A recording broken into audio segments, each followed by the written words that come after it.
Good evening and welcome to the April 6, 2015 Long Meadow Select Board meeting. We'll start with the Pledge of Allegiance.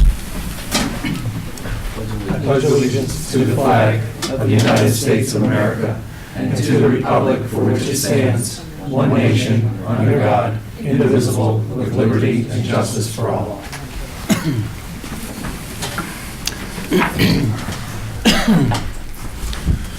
We'll start with the announcements. Any board members have any announcements? Okay, I have one. It's going to be a public service announcement.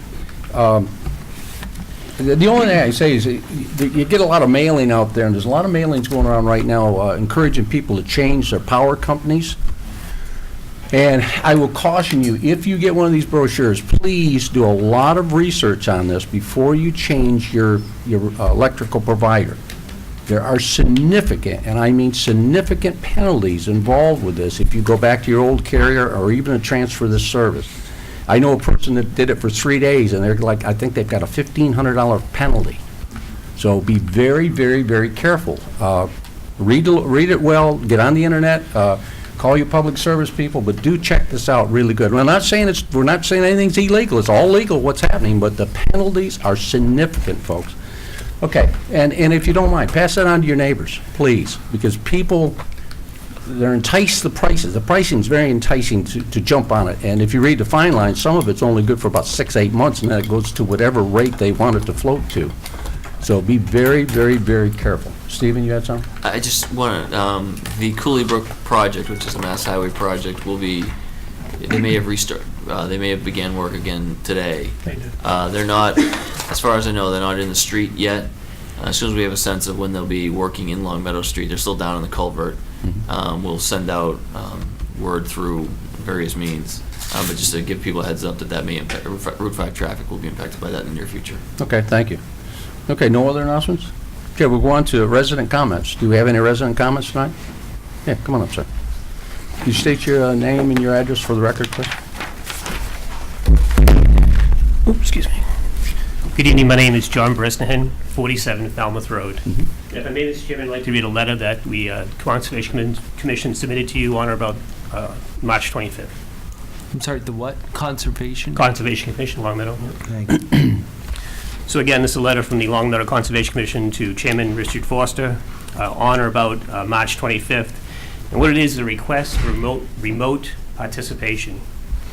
So effective April 7th, 2015, the Massachusetts Open Meeting Law will permit remote participation in public meetings. That is, allowing committee members unable to attend a meeting in person to participate in meeting actions. Complete information on remote participation is contained in the Attorney General's updated Open Meeting Law Guide, March 18th, 2015, specifically to this, pages 12 to 14. We feel this is a welcome addition to the open meeting law for the Long Meadow Conservation Commission. Al Axel, chairman of the commission, slipped on the ice this winter and received a crippling leg injury. As a result of the injury, he will be physically unable to attend conservation meetings for an extended period. The injury, however, does not diminish his ability to participate in commission business, but under current law, he cannot take part in the actions rendered by the commission. This can be remedied under the new guidelines. At the March 25th, 2015 Long Meadow Conservation meeting, the Commission agreed to allow remote participation for its members who have received supporting documentation and testimony of applicable hearing matters. The Commission would like to initiate remote participation at our next meeting, which will be on April 8th, 2015. So we would ask the Select Board to please allow the Commission, which has agreed to allow remote participation. Okay, thank you. And just for general information, we do have that on the agenda tonight, remote participation, so we will bring before the board for reconsideration. So I can run home and watch it on TV? Yes, sir, you can.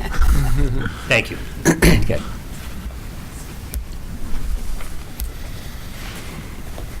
Good evening, Michael Clark, 169 Cooley Drive, Vice Chair of the Long Meadow School Committee.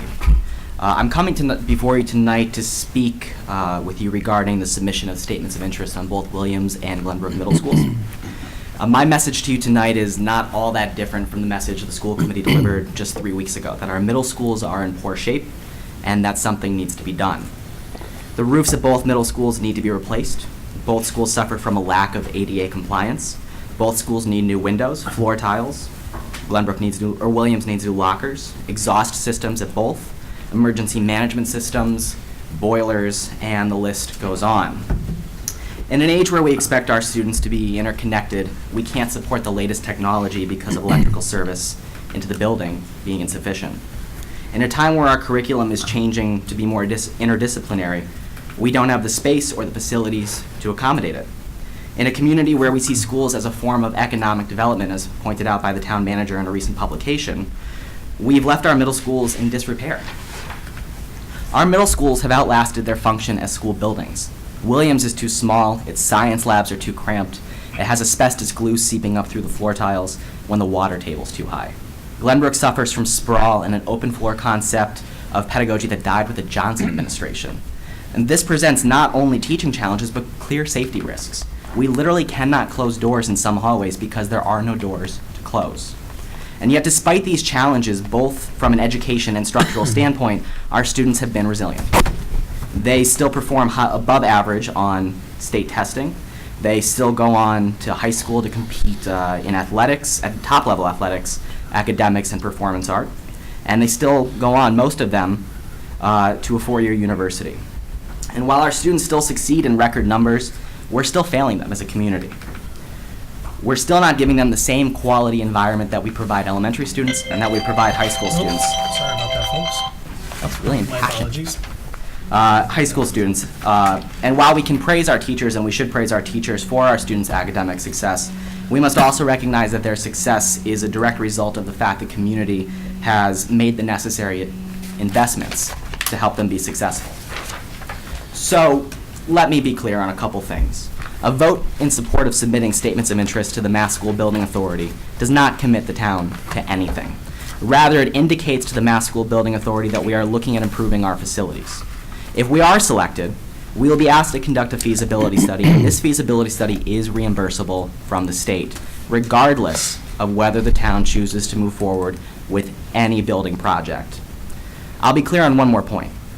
You are not saving any money if you vote to oppose submission to the Mass School Building Authority, because as I pointed out to you earlier, we need new roofs, we need new floors, we need new windows, we need new boilers, we need new lockers, we need new emergency management systems. Glenbrook needs an elevator, and the list continues. A no vote tonight is an indication that the Select Board is not truly serious about tackling the larger needs of our community, and that you would rather to perpetuate a failed capital planning program that has left our community struggling with buildings that have outlived their use. And this is the same for the DPW building, and this is the same for the senior center. We've allowed our needs to exceed our capacity in all of these areas. And these are not separate issues, they are one large issue. A no vote tonight is an indication to the school committee that we should begin asking the capital planning committee and this select board to fund those items we need, like those roofs, and those boilers, and those windows. And a no vote tonight puts the community in a perilous position of opening up those walls in those buildings with no idea of what we may find and how much it'll cost to remove it. A yes vote tonight signals to the community that we're serious about tackling our facilities needs and examining ways that we can improve our schools with the state reimbursing a portion of it. A yes vote tonight signals to the school committee that we should wait to ask capital planning and the select board or community preservation for any significant investments in these buildings until the town is prepared to vote on the future of them. So I'm asking for your support tonight in submitting these statements of interest to the Commonwealth for consideration. And you should do it for our students and our community as well. So please vote yes. Okay, any other visitor comments?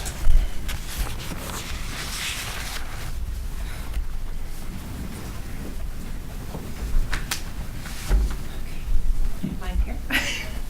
I am Kim King. I am speaking as a resident of the school committee. I'm at 15 Pinewood Drive. I am here as a parent of an elementary age children to ask you to approve the SOI that is in front of you today. An approval shows the community that the town values education and sees that something needs to be done with our current middle schools. The schools are what people move into our community for and keep up our property values. Showing people that we value education in our town is important. The decision of 1 versus 2 middle schools or updating what we have is a decision that will be reviewed and discussed many times at various town meetings and public forums within the community. If we are chosen by the state, and after a feasibility study is done. By voting for this, you are not voting for one or two schools. You are letting the district move forward with trying to find the best solution for our current middle schools that need attention now, and hopefully receiving funding by the state to do it. We did approve $250,000 last town meeting to move forward with a study for the DPW. Why not let the schools study be reimbursed by the state? Voting this down would show the town that you think the schools are fine. I ask you to please vote yes and to let us move forward and examine how to improve our middle schools. Thank you. Okay, thank you, Ken. Any other visitor comments?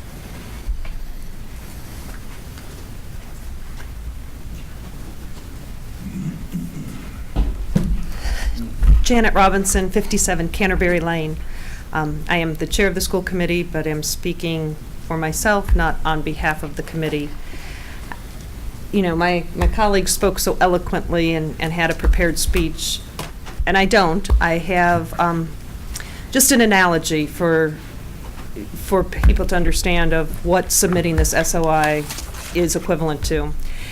It's like going to Best Buy on Black Friday and waiting to see if you get a ticket for the 60-inch TV that's on sale for $100, and they only have, 10 tickets out there. There may be a mass of 150 people out there by the time they're giving out the tickets, but only 10 people are going to get it. By saying yes tonight, you're allowing us to get in line with those 100-some people to see if we even get a ticket to move forward.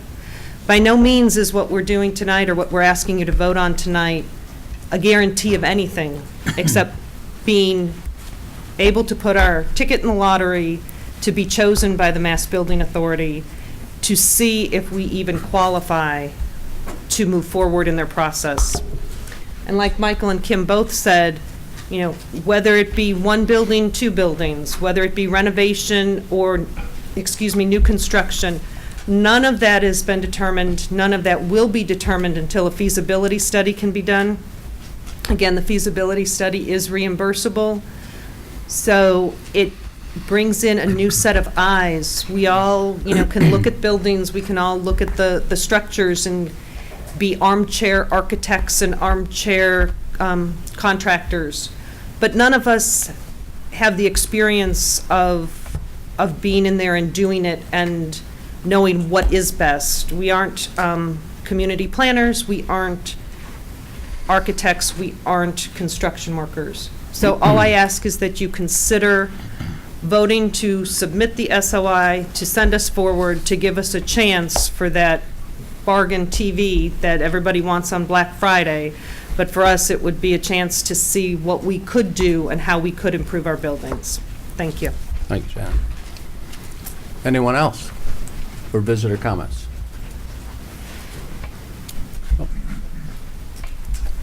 My name is Sean Anderson, 49 Farmington Ave. So I'm here tonight to recommend in favor of proceeding with a statement of interest. I think it's prudent that we have a long-term sustainable plan to address school needs, facility needs, whether it be things like this, the senior center, certainly the DPW garage, and I think this is the first step to include the school needs for the middle school as part of that broader plan. I think you can't sort of look at one or two or potentially all three without looking at all of them together. And I would recommend that you seriously consider the school committee's recommendations with the caveat that they properly vet all of the data, the facts, the design, the transparency to the town so that we can, as a community, make an informed decision to which priority or what is the town's priority, whether it be those three projects that we just mentioned. But again, I think it's in our best interest. We moved here, my wife and I, with the sole purpose of raising a family, and I think most people find this community wonderful in that regard. So I would recommend that we consider all things that improve the community, whether it be senior center, DPW, and the schools, and then also prioritize it as a town, not necessarily just focus on one over another. Thank you. Thank you.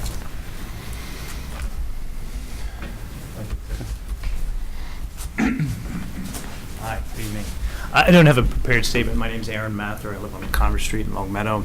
I have to say this is actually refreshing to see that there is a process involved. It seems like the recommendation to seek out data in favor of determining what the best course of action with the middle school is appropriate and prudent. We are, myself and some other community members are becoming more active in the redistricting process, which sort of came to us all of a sudden, without the sort of process that we start to see here. But we do see some transparency coming forward. We do see some positive outcomes. And I just wanted to say that I'm in favor of the statement of interest, and I would encourage you all to make sure that the process is followed for all types of initiatives that have to do with the school system. So, my daughter, she's in elementary school, but eventually she's going to be in the middle school. So we are very much in favor of things that promote well-being and education of the children. Thanks. Thank you. Anyone else?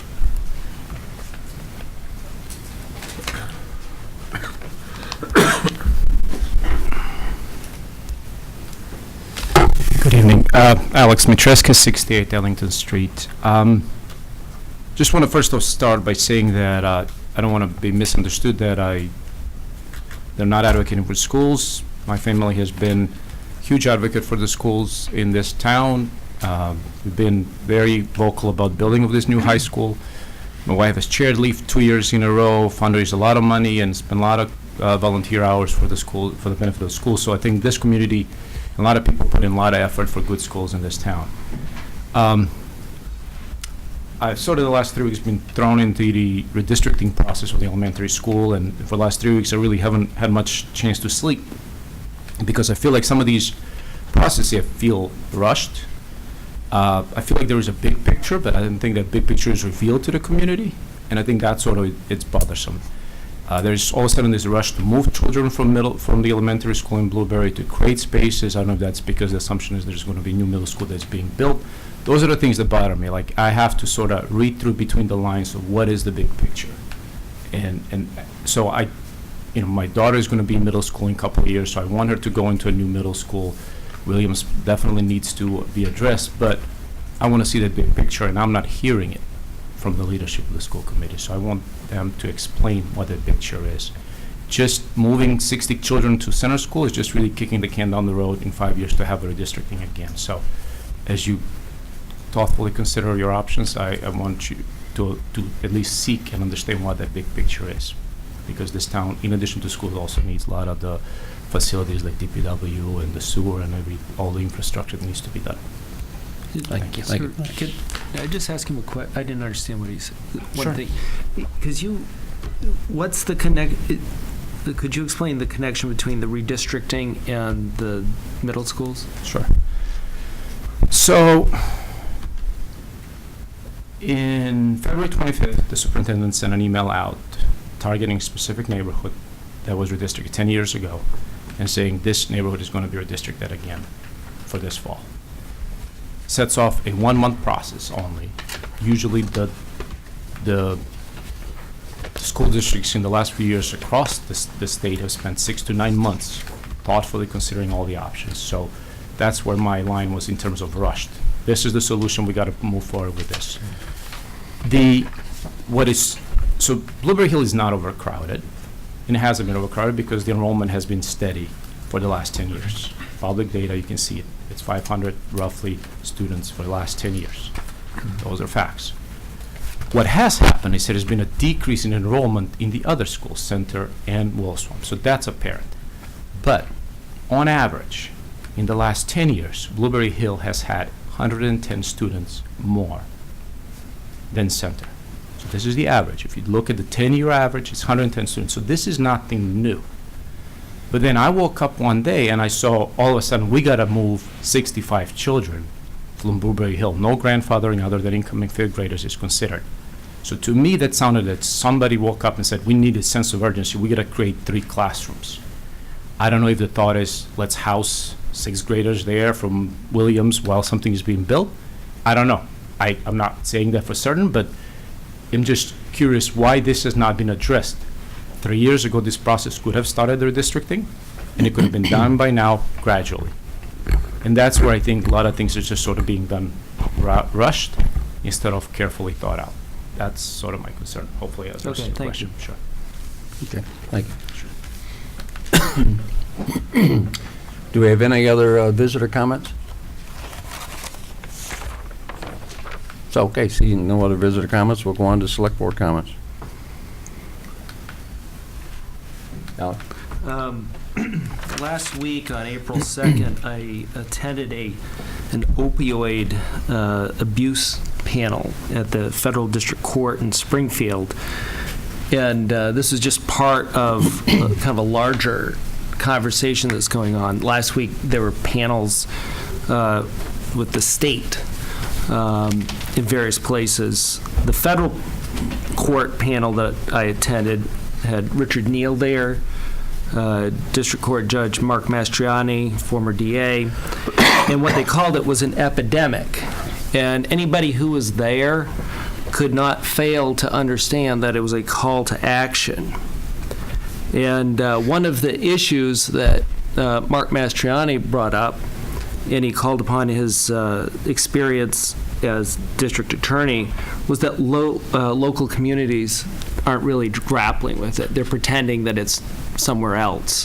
One of the panel members said that it's not just in our backyard, it's actually in our homes. And I think that's true.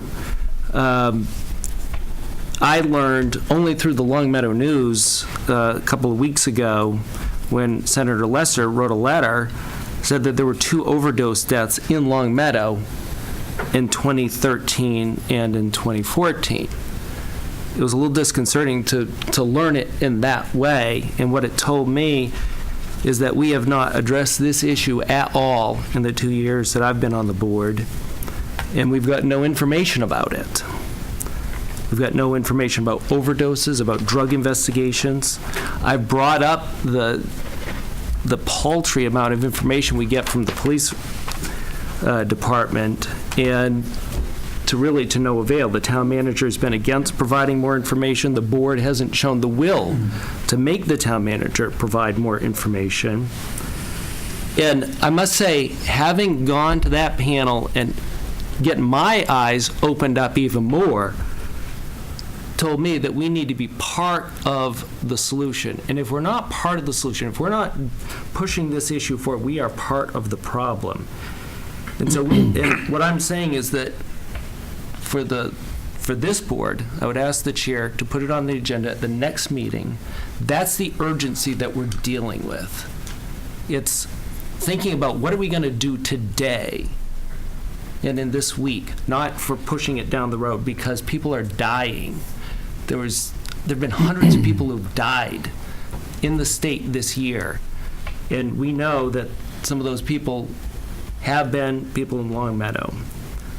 The other thing that I would call upon this board to do, and specifically the town manager to do, is to get us reports of all overdose deaths in the last 5 years. And when I say reports, I mean reports from fire and police. We should have reports of overdoses that did not result in death for the last 5 years. We need to find out our preparedness to deal with overdoses, and specifically the availability of Narcan and police cruisers in our schools. That can be a lifesaver. The other thing that I want to find out about, and I would hope this board wants to find out so that we can start showing leadership on it, is to find out what we are doing proactively in town government. What are we doing in our drug investigations? What are we doing to make it easier for people to turn in unused prescriptions, especially painkillers, because that's what often leads to heroin addiction, which, by the way, is deadly, even more deadly than before, because the samples are more pure, they're more potent, they're deadly, and they're really cheap. They only cost $3.50 to $5 a bag, and that one little bag can end somebody's life.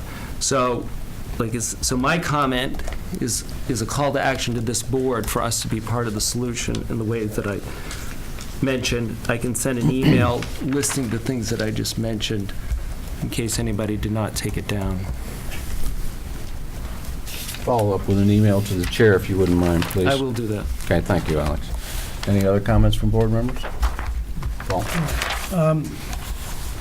I would ask that by the next meeting, we have information from our DPW director regarding the lease versus purchase that we talked about in the capital plan. I think it's reasonable timeframe to have something, because we talked about discussing that hopefully discussing that prior to town meeting, because it would affect the warrant articles, whether we do lease.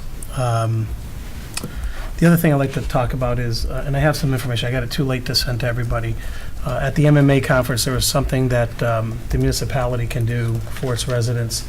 Richard, you talked about the switching of electricity. It's called electricity aggregation.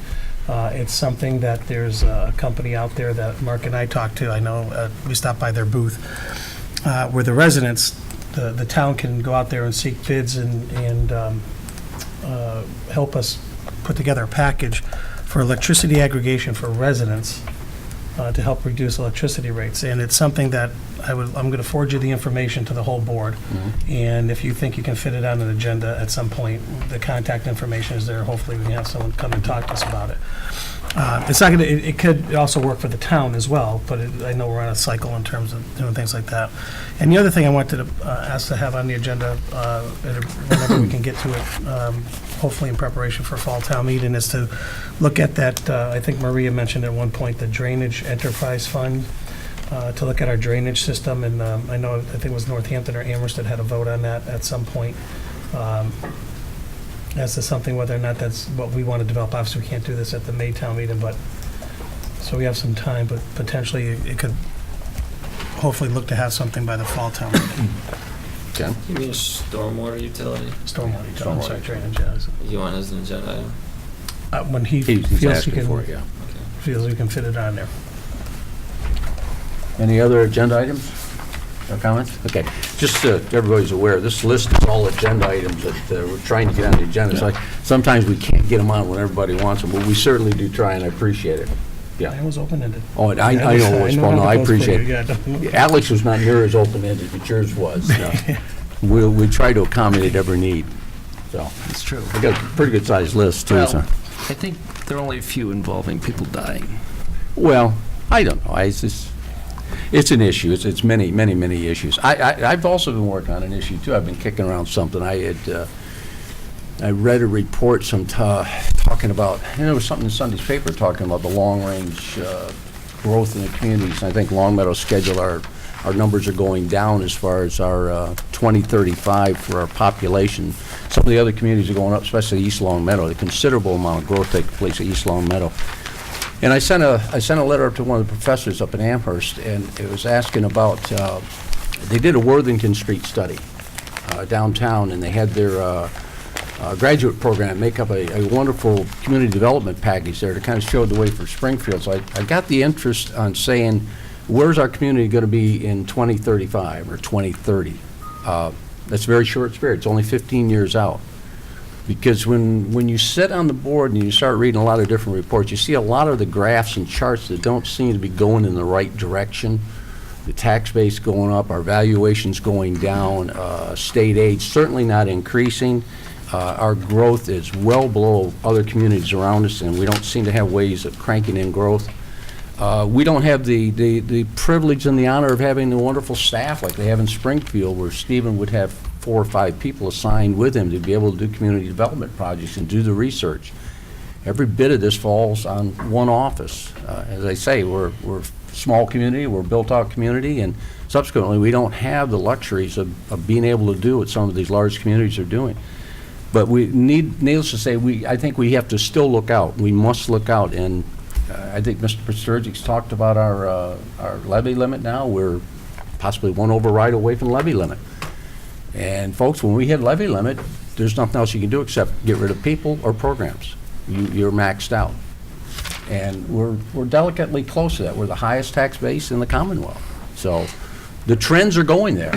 You can put your head in the sand all you want, but and it's not going to hit me. I think it'll likely affect my grandchild especially is going to be affected, as we see. So I think it's time that we get some people to give us some thoughts. We've got a lot of land still in our town that's developable, but we're not developers. We need somebody to come in with ideas, tell us what if they look down 20 years and said, here's where we think you can be if you start doing this now. So that's some of the things that we're looking at, and I haven't shared with the board yet. I'm making it under comments because I have been doing some email and trying to get a little background information before I brought a proposal forward. So anyway, let you know we're thinking, there's constant things. And, Alex at conferences, Paul's at stuff. Marie, I believe you brought up that energy consolidation. So that's been kicked around several times. Maybe we can get the person in to talk to us now. It's a step in the right direction. It's going forward. So any other comments for board members? Okay. Okay, town manager report. You have the report in the packet. I didn't put a note in there, but I had sent it out via email in a separate cover, and just more of an announcement. But there was some discussion a few weeks back about a metering station that would be constructed, or was proposed to be constructed in Long Meadow as a part of a project by Kinder Morgan. Currently, there are 2 high-pressure gas lines that run through town, and they wanted to put in a metering station so Columbia Gas, who's the gas provider, the gas distributor utility, could expand service here. And that was part of a filing that the company made with the Federal Energy Regulatory Commission, or FERC. And I just wanted to, and it was on the news, and it gave a sense of immediacy to the issue that really isn't really reflect what really the situation is. Once FERC filings take several years, I think, to sort out, and I did speak with Kinder Morgan a few times, and this is more for the folks at home. If the larger pipeline project that's being proposed in the eastern part of the state doesn't happen, then the metering station project wouldn't happen either. Right now, there's no ability for the company to expand gas services here until they get additional capacity in the eastern part of the state. So I just don't want people to think that this is going to be happening this year. It would be, my view is it's probably been pretty far off, but I just wanted to kind of put people, I got a few calls on, I don't know if you all did, but I wanted to put people to some extent at ease for now. We did talk about in my report, I did make a note about the streetlight purchase. I did send a response we received from what is now Eversource, formerly WECO.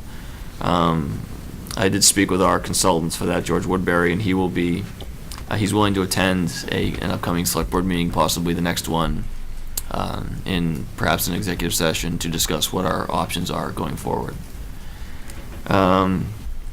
Stephen, could I interject a question, Richard? Sure. Yeah.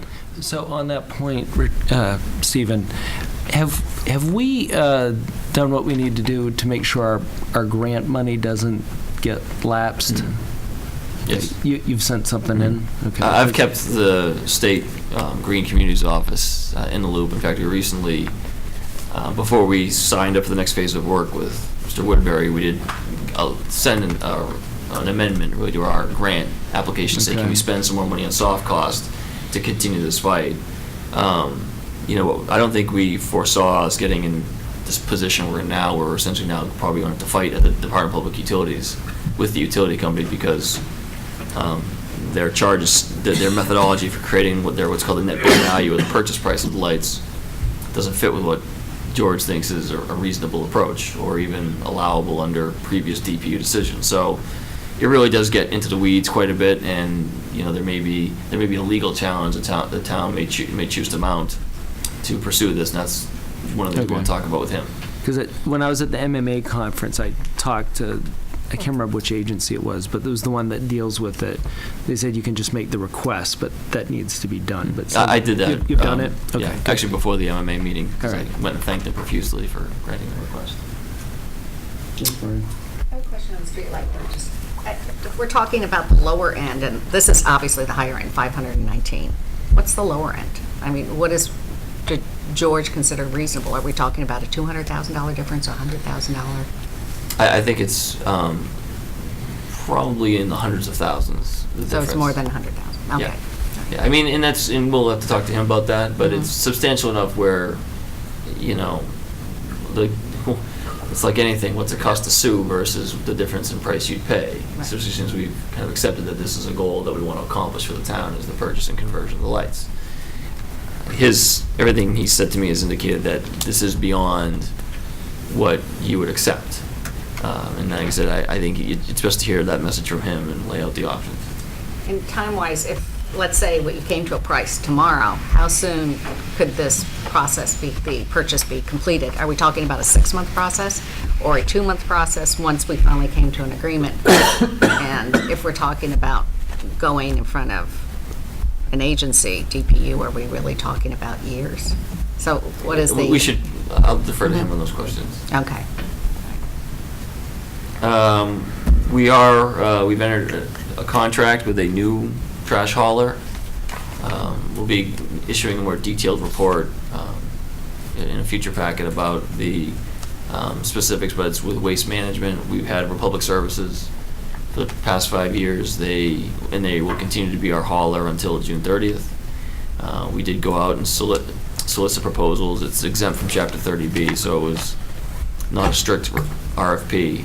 But we did solicit proposals from both companies and negotiated quite a bit. And I think the scope of services. The people, residents should really not notice any difference when they pull their trash can and their recycling bins to the curbside. There should be no difference. Our program, meaning the 30-gallon trash bag plus pay as you throw for other trash, and then the unlimited recycling, that's not changing. It's just the company that's going to be taking it away from your curbside. So the big feature of that, in addition to competitive pricing, is a cost escalator of about 2% a year over the term of each year over the term of the 5 years, which is significantly less than what was originally offered, and that's yields a lot of savings in the term of the contract, but also when we go to negotiate the next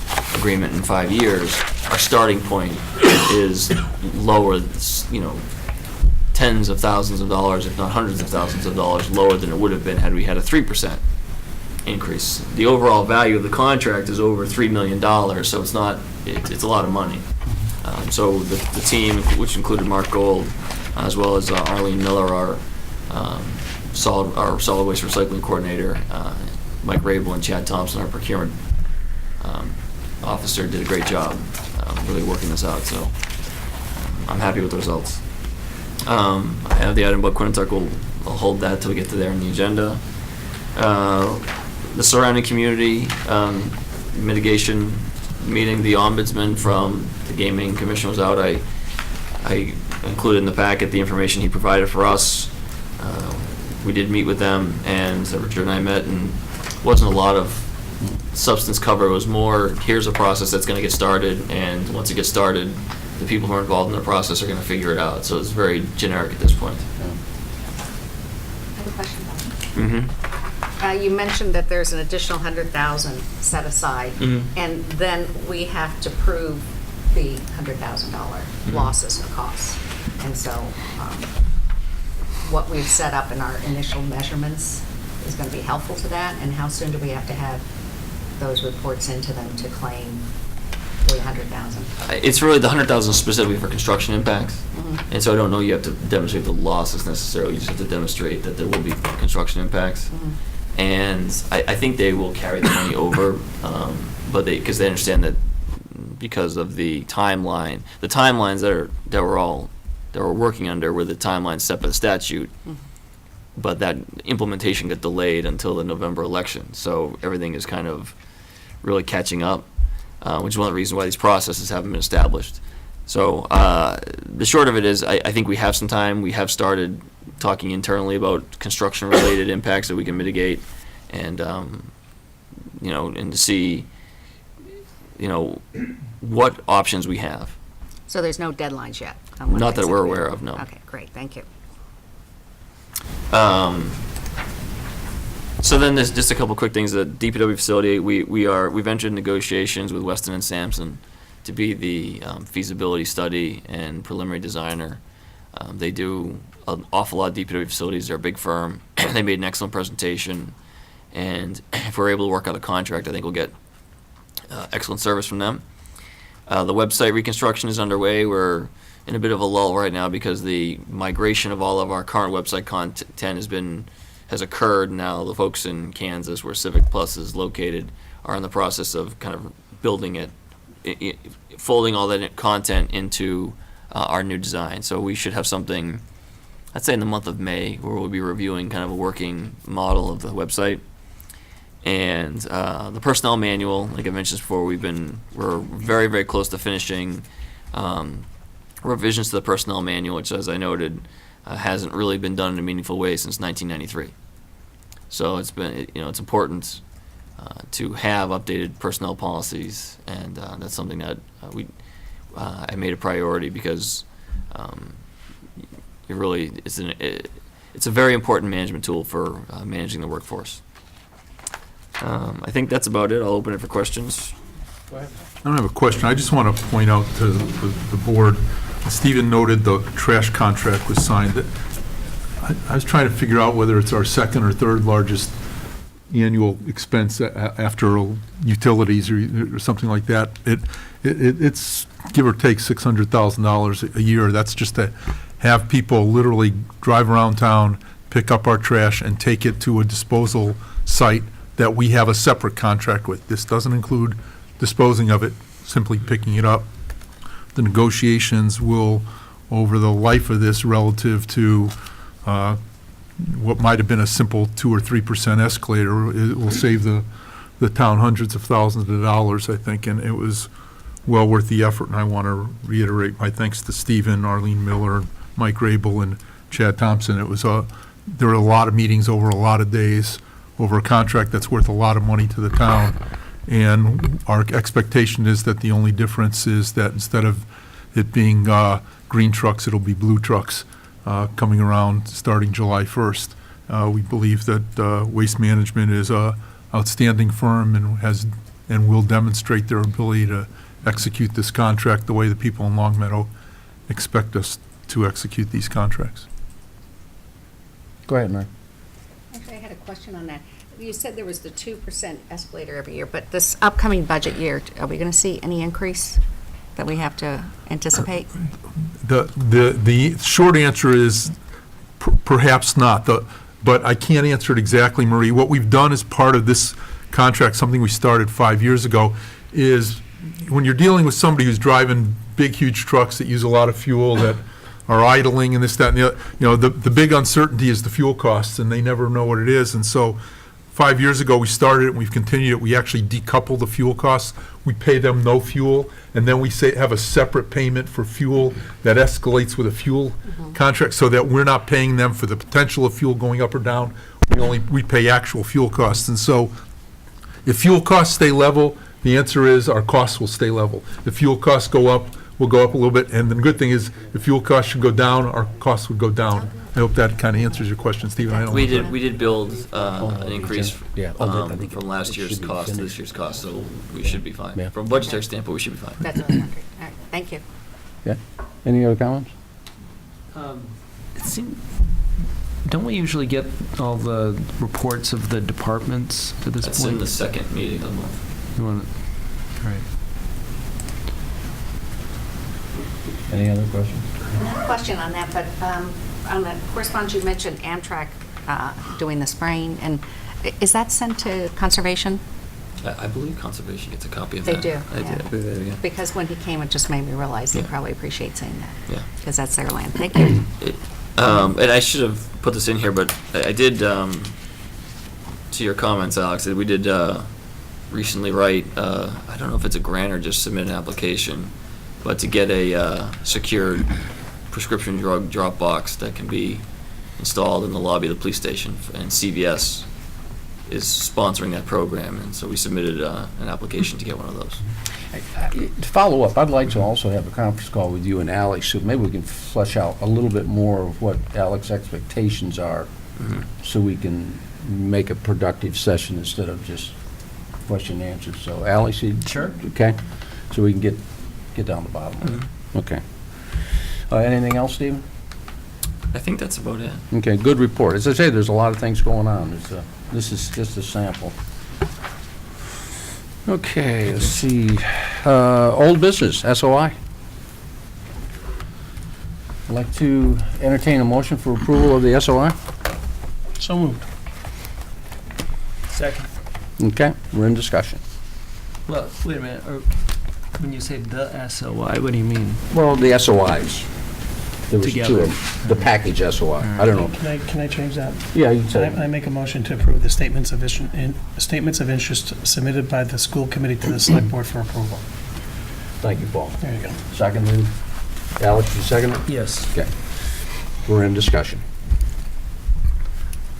So. Alex?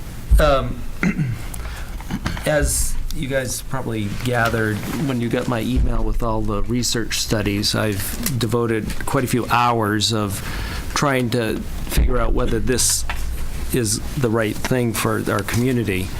And for the folks at home, what I'm talking about is a lot of research studies on the effects of having a bigger school versus a smaller school. And one of the things that got my attention was in the reminder, I think 2 weeks ago, and Springfield's been doing this for a while. Springfield School Superintendent Daniel Warwick is breaking up Van Sickle Middle School into 2 smaller middle schools. He said that the reason why he was doing this and going through all that effort, and he's done it in other schools in Springfield as well, he said national research has shown that middle schools have better student achievement when they have an enrollment of 400 students or fewer. And one of the questions that I had at the last meeting with Superintendent Doyle was about that, because I was aware generally that the emphasis was on smaller schools. And so I wanted to understand better why the Springfield superintendent was keen on shrinking middle schools, and we're trying to double it by combining. And so the result of that was the research studies that I included, which actually isn't even everything. There's a huge amount of academic research out there. I mean, I just printed off some of it. I mean, like, this is how much there, this is a small percentage of what we're talking about.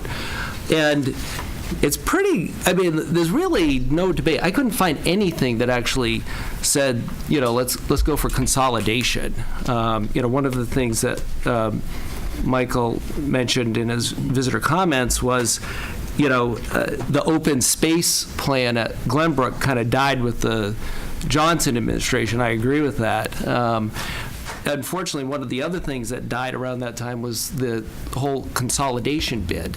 It was an idea that was put in effect by this Harvard professor named Conant, and he had this very influential book in 1959 that said consolidation was the way to go. But even what he was aiming at is getting school sizes up to 100 students per class.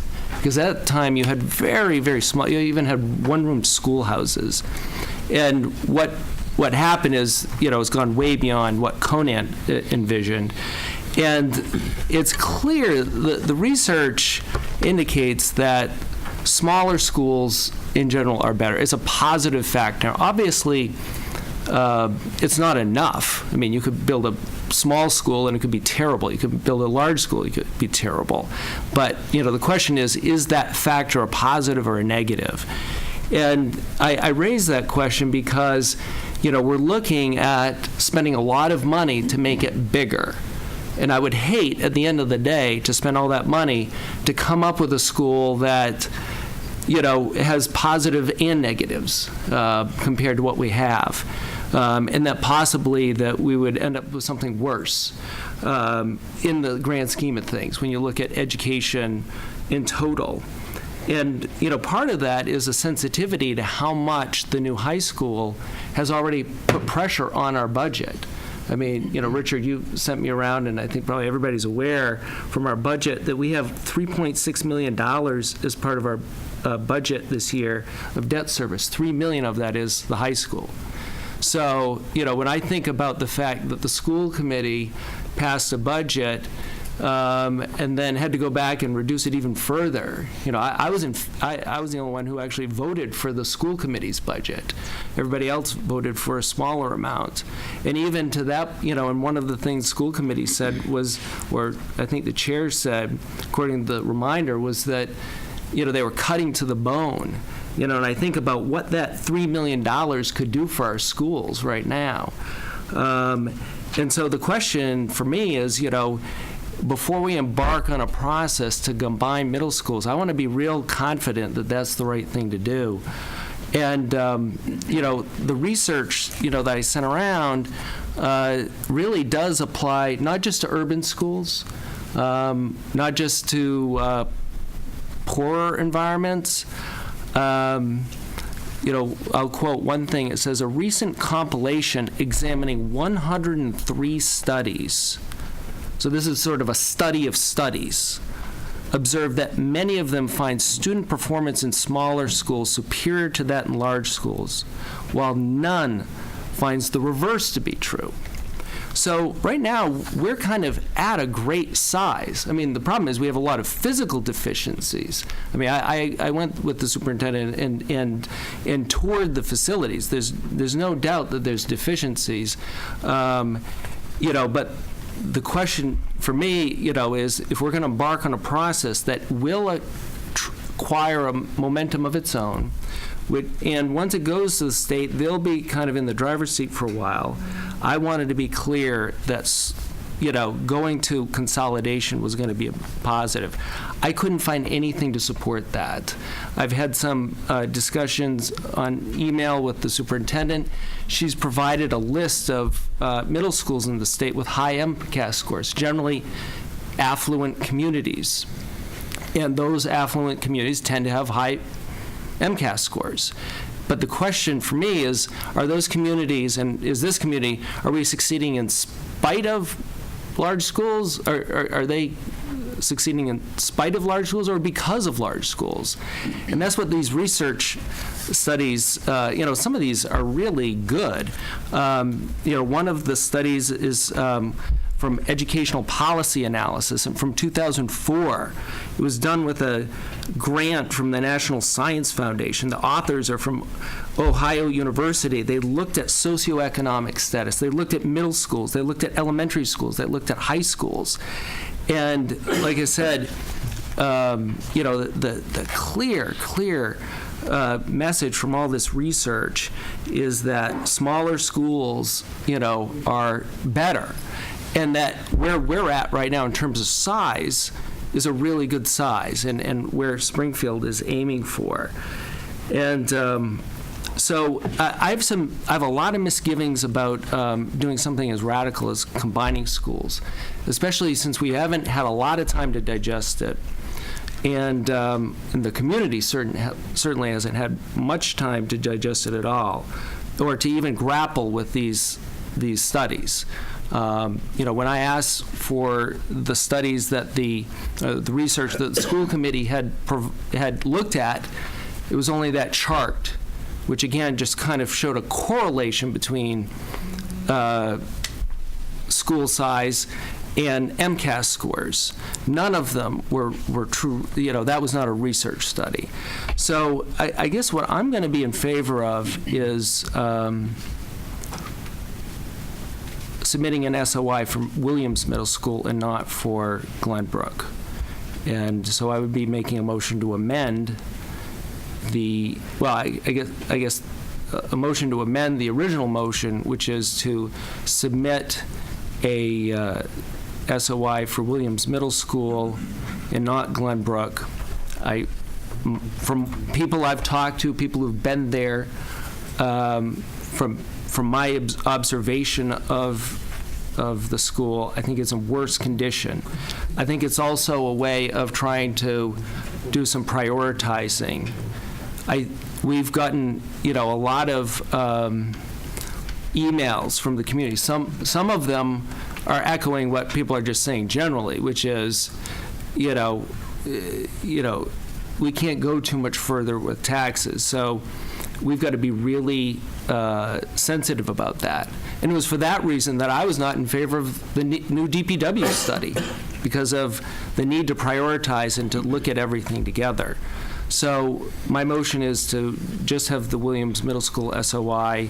I've got some language, I marked up the SOI for Williams, which I'll pass out, that takes out the references to combining or consolidating the middle schools. Do we get a second on this motion? Just a point of order.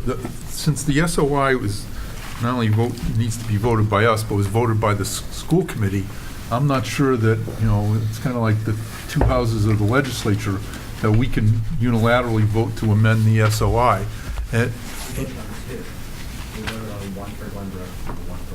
Correct, but he's looking to amend one of the SOIs. You should be voting on two. Sorry.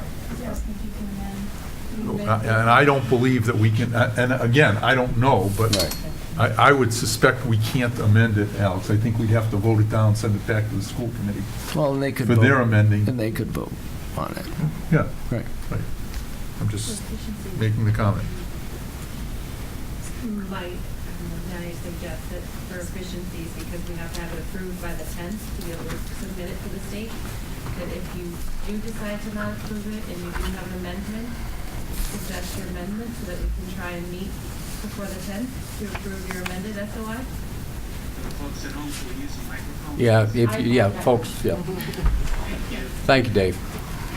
That's the voice from above. Yeah, the voice. I apologize. I'm sorry. I should know that by now. We should give everybody room.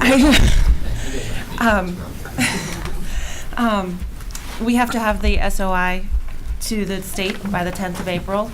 So if by chance you do vote down the two SOIs individually, and then want to amend one of the SOIs, might I suggest you make an amendment that you might approve so that we can reconvene in a rush session in the next 48 hours and approve it before the 10th so that we can submit something to the state? Just to helpful. And just that and anticipating that, that's exactly why I provided a markup, so that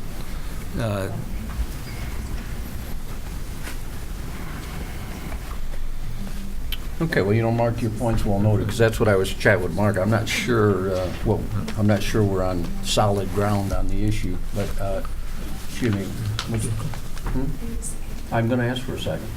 But we can certainly progress and ask for a second and get this into discussion. No, I have a question. Is he amending the original motion? Is that? He's amending the Correct, original 'cause- motion. So because the he's looking original to motion amend. was for 2. And you hear him, he's amending it down to 1. And that's With- why, just for Williams. Okay.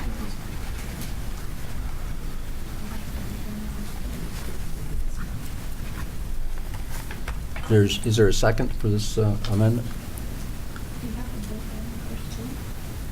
Okay, seeing no second for the amendment. We'll proceed in discussion. Alex, do you have more to say? Nope. I mean, not on the consolidation question. Mark? Yeah, Alice, I just want to, because I see the school committee members squirming, I think that if they could, which they can't, they'd sit up here and say, but we're not talking about school size yet. We're only talking about SOI. So that's my comment on behalf of the school committee. But I do have a statement, and I want to start by thanking the school committee. Clearly, we needed to have somebody come forward and state what the issues are. There is an issue of the character and the physical plants of our middle schools. I think the school committee's job clearly is to advocate for the schools, and they've done so quite appropriately. On the other hand, I believe the select board's job is to balance, filter, and prioritize the requests of different departments. We do that on a routine basis. Sometimes we're successful, and sometimes as a select board, we're not successful. We've all seen that the legislative body of this town often consists of meetings, and those are town meetings, that appear to be somewhat ad hoc special interest groups at times. And that's a process that neutralizes prioritizing, filtering, and planning the benefits that the select board is charged with bringing to the process. There's no doubt that Special interest groups can prevail here too, but I suspect that the statement of interest process is set up by the state legislature to allow for just this balance and filtering to take place at the level of the executive branch of the government. So tonight, my vote will be a vote of not now, not yet. And I want to take a moment to explain 3 reasons behind my actions. 5 years ago, when the Long Meadow High School project was being discussed, there was an agreement that the DPW was next. We need to honor that agreement. Long Meadow's resources, and you should read that as taxing ability, are limited. We have tens of millions of dollars of infrastructure needs, water pipes, sewer lines, drainage systems, roads, sidewalks, and other things. And in addition to the requests of a new DPW facility, an adult center, and a middle school, we have long-term employee liabilities, we call them OPEB and pension liabilities, that are themselves tens of millions of dollars. We cannot operate on a basis of whoever yells loudest or whoever yells first gets the money, because there's no natural constituencies for some of these needs. And although I've said it somewhat tongue-in-cheek, without a viable DPW, we could find ourselves in a position of having a great middle school that couldn't open because the snow didn't get plowed. We've started the process of reviewing the needs for a new DPW facility and funding the development of what the facility will look like and where it will be.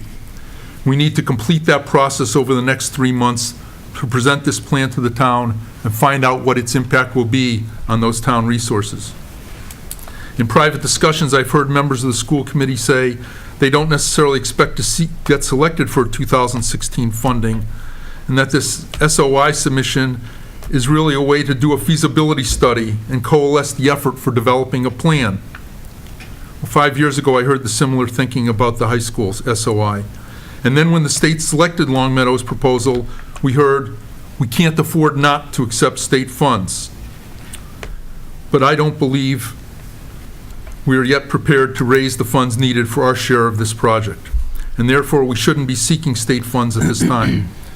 If we don't think we'll get the grant, or we don't expect to get the grant, why are we involving our state legislators in seeking those funds? I urge those working on this project to seek funds only when they see this as a good possibility, if not a probability. It would be my hope that when we submit a grant for state funds, we do so with the desire and goal of receiving the grant. We should pursue such a grant with all vigor and resources of the town. The concept of we may not get it, we really don't expect to get it, is a red flag to me and should be a red flag to others as well. The second reason I'm voting not yet is because town residents deserve to have the final cost of the high school project known before we ask them to commit to another project. Town residents approved, quote, up to $77 million, unquote, with an expectation that $44 million would be spent as our share of the cost of the high school. It now looks as if we'll be over our share by about $500,000. And although this is just 1.25% of the total cost of the project, and it's primarily due to 2 items, such as differences in understanding of the site preparation reimbursement and the renovation work, it's a significant amount of money and needs to be settled before we ask residents for more funds for another school project. And finally, I'm voting not yet because we don't seem to have a unified plan. Tonight, the select board is being asked to submit 2 SOIs, one for each school, and with a hope that there may even be a consolidation down the road of a single high school. I believe there should be one plan. If it's to combine middle schools, fine. Question is where? What are the financial, operational, and educational implications of a single, larger middle school campus, such as busing, fate of the abandoned property, impact on playing fields, and other things? We should have one plan to move forward with for the town residents to consider, even if that means deferring the SOI submission a bit longer. And so for the 3 reasons of priority, finishing one project before taking on the other, and providing a unified plan, I urge my fellow select board members to join me in voting not now, not yet. Okay, thank you, Mark. Any other board comments? All right. Yes, I'll just state my 3 reasons. And I think that a new middle school is something we have to start discussing now. Unfortunately, I don't think the first step is the SOI. There are 3 reasons why I feel we need to start discussions, and I'm saying this month, and really move heavily in June. One is that we really have to look at completing the high school, and we need to see how we close out that project. My understanding and watching my few times on the school building committee is they kept changing the game on us out of Boston. And I think we're going to run into those same problems when we come into the middle school. So I think we should have a post-completion evaluation. We close out the high school project, we find out what those increased maintenance costs were, because we weren't expecting those, so we can anticipate what we're doing in our new design and how we're going to work with Boston going forward. Also, we're talking about there could be major changes in that actual department there in Boston. So I think we should really see what we're getting into before we start. Number 2 is I think before we even go to DPW, before we go to a senior center, before we look at the middle school, we need to do some real serious fiscal planning. And I'm talking long range. Where's our tax rate going? How are we going to afford and pay for these things? I don't think we complete one, we finish DPW before we start the middle school. I don't believe that. I think we need to look at the table, say, the next 5 to 10 years, what's going to go on when, and how are we going to pay for it, and how it's going to affect the tax rate. And as our chair said, we're hitting the levy limit. When are we going to hit the levy limit? I'm not sure when that's going to be. When do we need to see our operational overrides? I think we need to have transparency so the residents know what we're facing.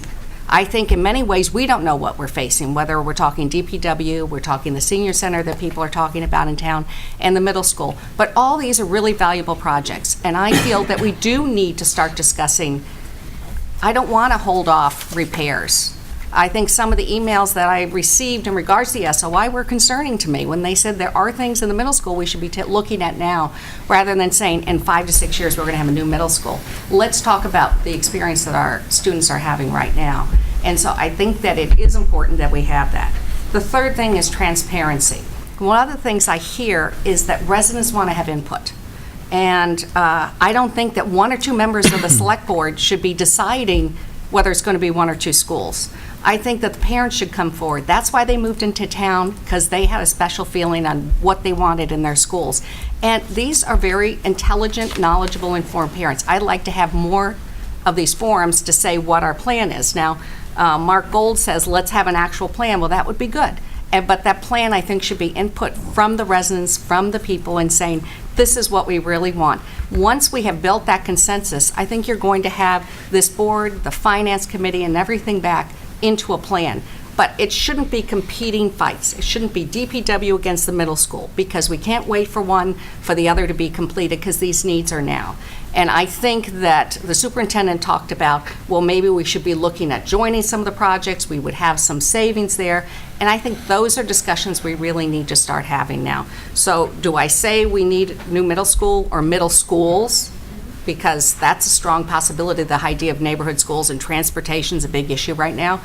That's something that we should be sitting down and having discussions on a monthly basis and set forward a plan. So in some ways, I disagree with the original comment. If you vote against this, you're against the new middle schools, because I'm for the new middle schools, but I don't want to start with the SOI. I want to start with a plan and a discussion, and I'm serious about following through on that.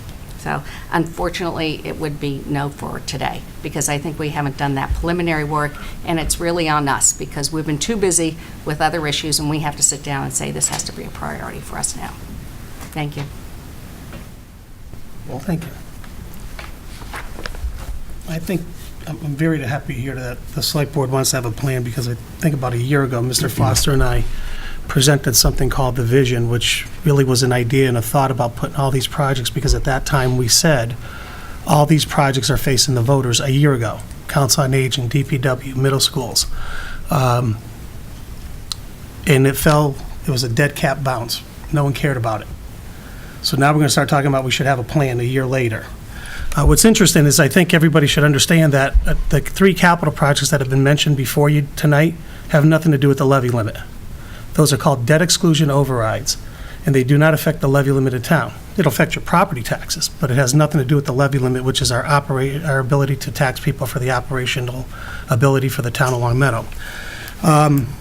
So I think if we understand some of the financial aspects, I'm kind of surprised too at some of the discussion, because a vote was taken and put forward to fund a study of the DPW facility for $250,000, which eliminated the possibility of a renovation, and really to come up with a plan to tell us what we needed for our DPW. Not just the kind of building we were going to build, but exactly that report is going to come back and tell us what we need to properly serve the community. And I think that's kind of what the SOIs are, unless I'm mistaken. And I've read the material, and I'm, definitely not the sharpest tool in the shed here. So someone will have to tell me on the school committee and superintendent, are you only going for one middle school, or is it open to, because that's what we've heard today, because if someone could address that, because I've read the material and I think I must be mistaken, because that's what I've heard. No, you're correct. We are submitting, the state requires us to submit for each building that we want them to look at, which is why you have 2 SOIs before you. The decision on consolidation versus new building versus renovation is not decided. It's not something that we can request of the state. Once we get accepted for the feasibility study, once we get that ticket, and we get reimbursed for the feasibility study, they come in, they look through each building, both Williams and Glenbrook, with a fine-tooth comb, every system, every room, every analytical point. They make a recommendation of, do you renovate or do you build new? Do you keep 2 buildings? Do you keep 1? They present that as a third-party objective opinion. The town then gets to have discussion and input as to what they want. If the state comes back and says, we recommend a brand-new building and consolidation, yet that's not something that the town is interested in, that's fine. We say, thank you, we part ways, we get reimbursed for the feasibility study. Same as if they come in and say, we think you can renovate both buildings, but the town is gung-ho on, we want one brand-new building. Again, you can say thank you and part ways. You're right in saying this is the first step. This is what gets us that feasibility study, just like the town paid the $250,000 for the DPW feasibility study. We're asking the SOI, the approval of the SOIs would get us in line to get a feasibility study that is completely reimbursed by the state. Does that answer your question? Yes, thank you. No, I'm still in my comment section. I just asked for clarification. If you don't mind, can I continue? Yeah, Okay. he has I was the going to ask floor. her a question. We'll but that's- bring her all right, back up, okay, Alex. that's Okay. Yeah. So I just want to conclude. I would support this because what we're asking for is tell us what we need. And I'm going to tell you the other thing that I support is that having the townspeople tell us what they want. Because if we don't have the courage and conviction to say we, as a board, that we both need a DPW facility and potentially whatever the SOIs bring back, then you shouldn't be on the board. Because when I voted for that high school, and I remember people applauded, and I told them, don't applaud, because we're going to come back to you for a DPW facility, we're going to come back to you for middle schools, we're going to come back to you for infrastructure. And if the board was serious about planning, a year ago, they would have taken that vision idea that Richard and I have, and all we were asking at that point in time was to put together a steering committee to kind of encompass all these different projects and say, what can we do and how can we do it? To say that we're going to, well, forget it now, we'll take it up next year, or we'll take it up in June or July, is really just not the right area. So ultimately, folks, the voters will tell us what they want to pay for, and they'll tell us what they want to fund and what they don't want to. So I think the statement of interest, if, there is no obligation, and I think the superintendent made it clear and the school committee's made it clear that if there is a feasibility study, that it is reimbursable. And again, there's a timeline there, whatever it would be, but we did the same thing with the DPW study, and to say that this isn't the right thing. And I would like to see the high school project closed out, and my understanding is near to that. And I understand that the dates don't mix, so I'm going to vote to support it. Alex, you had something that you Well, I was wanted just to gonna ask. Janet, could you come back up? Alex had a question, please. I'm sorry, I just wanted to finish. No, You can that's ask. fine. Hi. So I guess, this is something that I wanted, like I said, I came away from looking at the facilities, there are clear problems. And it looks, Williams Middle School in particular looks shabby. Some of it's because the lockers were open and kids' stuff was falling all out of it, but, which I don't think is a capital issue, but, I mean, and the electricity is real. But when I really got into these SOIs and started going through it line by line, I mean, this SOI is sort of an argument. There's a little bit of salesmanship in it. It's presenting things in the most favorable light for funding. And part of our argument appears, I mean, specifically, it talks about combining middle schools. And that's why I was lining it up, because I didn't want that to be part of what we're submitting.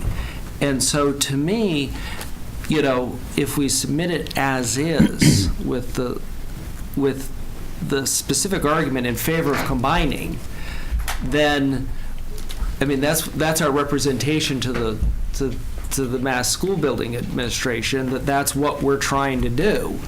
I mean, there's certainly nothing that says, geez, we sure do like separate schools and we're going to keep it that way. I mean, it's really, I mean, the language specifically talks about combining. So, and that was the thing that was tripping me up. And maybe Alex, one of the reasons for doing that is because in order to get the state to look at both buildings, you have to present it that there's an option of looking at one building. And that way, if one SOI gets chosen, they do a study of both, and the feasibility will cover both studies. It is not a given. The visioning that you talk about would be done when the SOI was passed. The visioning is a whole part of that. We have community meetings, you have a large committee, you have forums, you have coffees where you talk about what the vision would be. But in the best light of presenting the SOI to the state, it's to ask for one building, because if one of the SOIs is chosen, both buildings will be part of the feasibility study. The other piece of this is if they decide it's just renovations, that these buildings are in good enough shape, and it's just roofs, windows, and boilers, they'll kick it back to the renovation SOI list, which is another pot that they have money in, where we would be eligible then for reimbursement from those areas. So it was a calculated plan to attract the state so that we could get funding for a feasibility study for both buildings. But it is not a given. That would come from the visioning component that is part of the feasibility study. One of the hesitations that I had, like I said, I was willing to go so far as Williams, which I think is the most acute. But one of the things, again, like you guys had a tough time this year. Like you were cutting positions, and I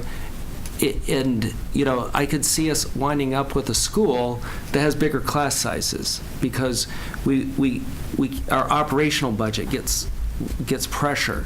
And we're getting that right now with the high school.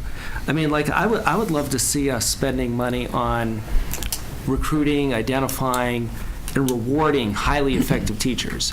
I think that's something that the research is abundantly clear on. That's the most important factor. I mean, sort of, the school building is like a few factors below that. One of the meetings I saw recently that you guys were looking at was a longer school day. We are at the absolute minimum number of hours, the number of days. And I know you guys want to do that. I mean, you would love to have more learning instruction time and to do that. And I guess, maybe one thing that might be helpful is to address the sort of that money versus, that priority versus the physical infrastructure. And I think Paul, given that we're kind of dealing with limited funds. Right, and I think Paul answered to that or alluded to that in that the items that you're speaking of, the longer school day, attracting and recruiting, highly effective teachers, that's the levy limit money. That's the every year tax money. That's part of the budget that we present to you and we're asking for town money for. Building is override budget. And like Paul said, they still both affect your property taxes, but it's not drawing from the same pots of money.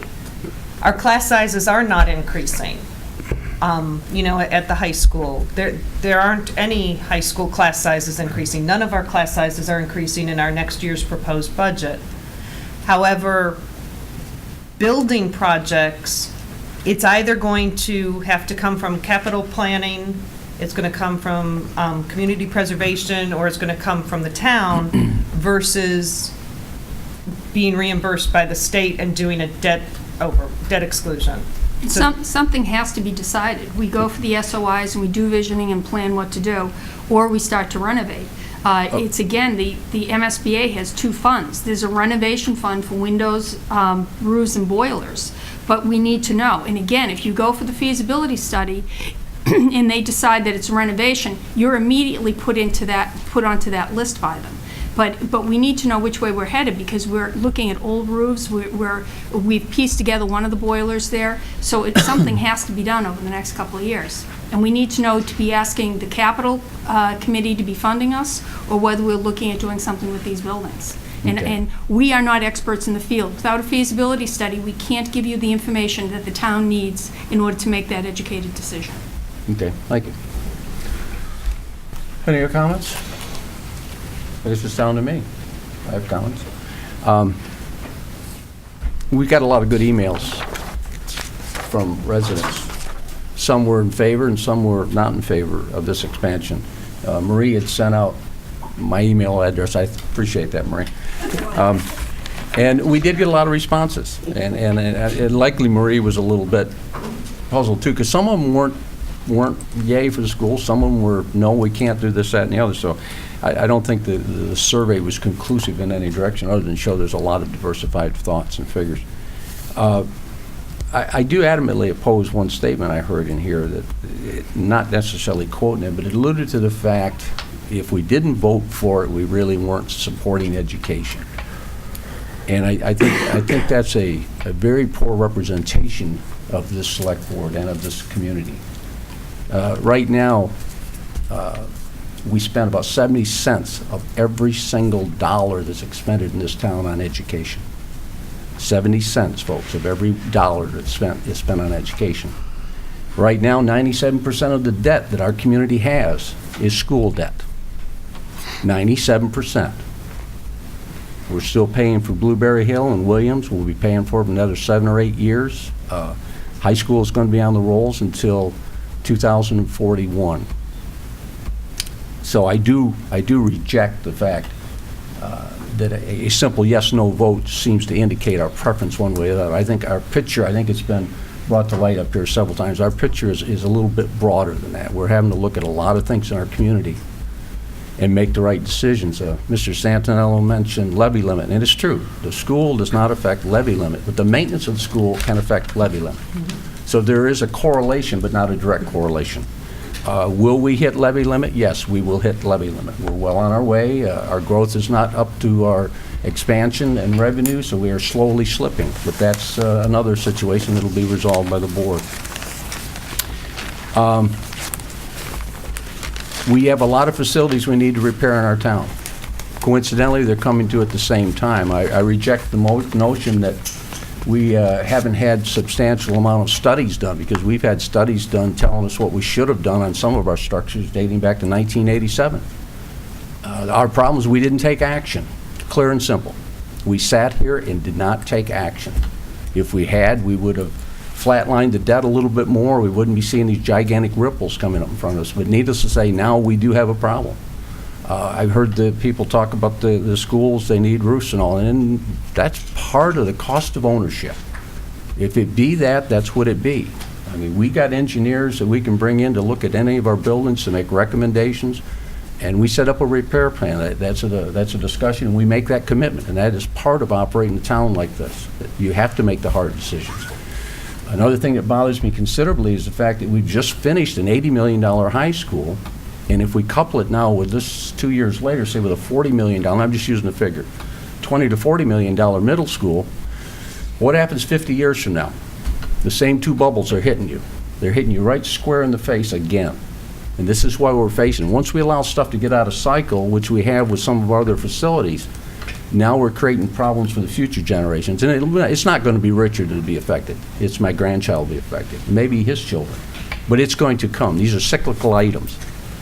You can't get too many of them cycled in at one time, or the burden just goes out 50 years or whatever. So it's a game of patience and making the right decisions. We talked up here strategic planning. we're not doing strategic planning in our community. We're doing pieces of it, but there's not been a holistic, consolidated effort that brings the schools, the select board, communication, all the different committees together and sits down and talks about all of the problems in the town of Longmeadow. And it is needed, there's considerable energy needs to be placed into this effort. I've talked with Stephen several times. His plate is so full, he just can't get it organized, but we're still going to try to push for this. You've heard it mentioned by almost every single member of this board tonight, the need for these type of cohesive things being brought together to help our community grow. It's not the fact that we don't know what we need to do, we're just not quite sure how to get there. It also bothers me, the fact is, I've heard the commitment on the SOI, and I do realize if the state comes in and they approve it, and we walk into a town meeting and we say, we got $25 million here to build a school, and I can't find anybody in the right mind is going to say, tell the state to take their money. I just don't believe it. It's not going to happen. I don't think anybody believes it's going to happen. It didn't happen with a high school. It's not going to happen with any school. I wish we had SOI processes for all of our buildings or all of our facilities in here. It would be a lot simpler road, but unfortunately we don't. So consequently, I can't support the SOI at this time. And I echo what I've heard many people say. I think Mark put it the best. He said, not now, it's not the right time. And I think that's what rhymes heaviest with me, is that there has been a lot of discussion up here just tonight alone on questions on where are we going and why are we going there. And I think they're valid questions that need to be answered before the executive body bites off and sets in motion this action, because it's a very large action. Don't underestimate the process that we're dealing with. It could be, I don't know what the school is, somewhere in the 20 to 30, $40 million range of an expenditure for our community. So at this time, I can't support the SOI, but I support taking care of the schools. If we got problems, then that's our point of business. We make those decisions every year. If we need the engineers in there, Stephen can get the on-call engineering staffs in there. Replacing roofs is normal business. It's part of keeping a structure. It's part of the cost of ownership. You do it in your own personal residence, we can do it with our own personal buildings. So is there any other discussion on the board? Any this time? Okay, all in favor of the approval of the SOI? All against? Okay, move on. The next item is the Quinnetuck Road. All right, Mr. Chair, thank you. I just have if you go back to the town manager's report, I have a paragraph there that summarizes where we are in terms of Quinnetuck Road. We did put the signs out limiting the traffic, the turns in the eastbound and westbound direction for 2 hours in the morning, 2 hours in the afternoon. Initially, in the first couple of weeks, we did do some heavy enforcement to get people accustomed to the idea that those signs were there and that the traffic was in fact limited. And then pursuant to the traffic calming policy that was adopted by the board, we wanted to evaluate the effectiveness of the signs as a standalone traffic calming measure, which really needs to be done absent enforcement, because if you're constantly enforcing, any traffic calming measure will look great, but we don't simply have the resources to constantly enforce any of the measures. So that was about a 2-week process, collecting data 1 week in one direction and then 1 week in the other direction to match up with the data we collected last fall. And that finished, and we received the information today, and the traffic committee's meeting tomorrow to go through the data, look at the effectiveness of the signs by themselves, and really talk internally about, does the committee feel like it was a success, those are effective, and if not, what's our next recommendation? And that's, like I said, pursuant to the traffic calming policy, that's what is called for, so that's what we're doing. And so I don't know if there's any questions about that, or... Go ahead, and like I said, we'll report on that as soon as we can. Just a quick question. Does our data collection have time of day in the data collection, so we can see how many people are potentially violating the signs, or going outside those dates? So you'll be looking at that. And I guess my question, Stephen, is, and I'm not necessarily asking you to anticipate, although, I mean, if we find out that it's blatant violations of the signage, is the response, well, that's the way it goes, and we're going to just have to do something else? Or do we say, maybe we take another kind of enforcement action or more rigorous enforcement? I mean, I'll tell you right now, the sign on Wolf Swamp Road, because of the snow, and I was here when we did it, and I know all the problems, it's placed a good distance away. Right now, it's kind of tilting over because it was propped up with sandbags. I get all that stuff. But, now that it's springtime, maybe you put up would we consider putting up one of our lighted signs that says new traffic pattern, no left, whatever that kind of stuff is, to try to better draw people's attention? Or do we just throw up our hands and say, people don't follow the signs, woe is us? I think that's the purpose of doing the analysis and evaluating the traffic calming measure by itself. And if the signs by themselves yield a 50% reduction without enforcement, and with enforcement it can get to 80% or something like that, then that's something we may look at. If it's the answer is it depends, Mark. It depends on what but the we don't have what the data is. with enforcement and data without enforcement in the traffic data that you're looking at. We have data. No, we don't have data with enforcement and data Okay. without enforcement. But you can the non-enforcement data sets the baseline, sets the floor, because it's Right, it's yeah. gonna get better than that. And like I said, we have to be mindful of having effective traffic calming, which I think we agreed was a goal, along with balancing our our limited means of enforcement. And it's not to say that we're never going to enforce it. We do somewhat regular and somewhat non-regular enforcement at various locations in town, and that's how we, by and large, maintain traffic flow. So I think before we put up another sign, we'd want to analyze, did the signs work? Did the timing of the sign, did the times listed in those signs, were those the right times? Is the problem at other times of the day? And these are all questions we have to ask, we have to go through. Fine, okay. Yes, Frank? Could you just explain to me the timeline? Because I understood there was some enforcement occurring. So you had some enforcement, and then you stopped the extra enforcement to do the time. Mm-hmm. So last week, you pulled off enforcement to do a measurement of non-enforcement. Is that it? It was a couple of weeks ago, yes. Oh, a couple of weeks ago. Yeah. Okay. And we just finished the counts on Friday. Correct. Okay. And then your plan is to do intensive enforcement and do more counts. No. The plan now is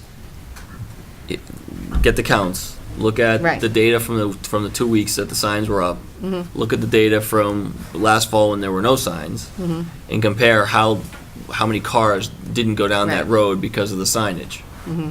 And then decide what's our next step, what's our next recommendation. Okay, so the We enforcement. may go back and do enforcement as well, but in terms of what's going to be the next, are the signs the permanent solution for Quinnetuck? Is it some other measure? That's the question we have to answer. Right, I mean, not to put words in your mouth, Steve, but it may also say that the signs would have worked if people obeyed the signs, or the signs would have reduced the traffic, but they didn't.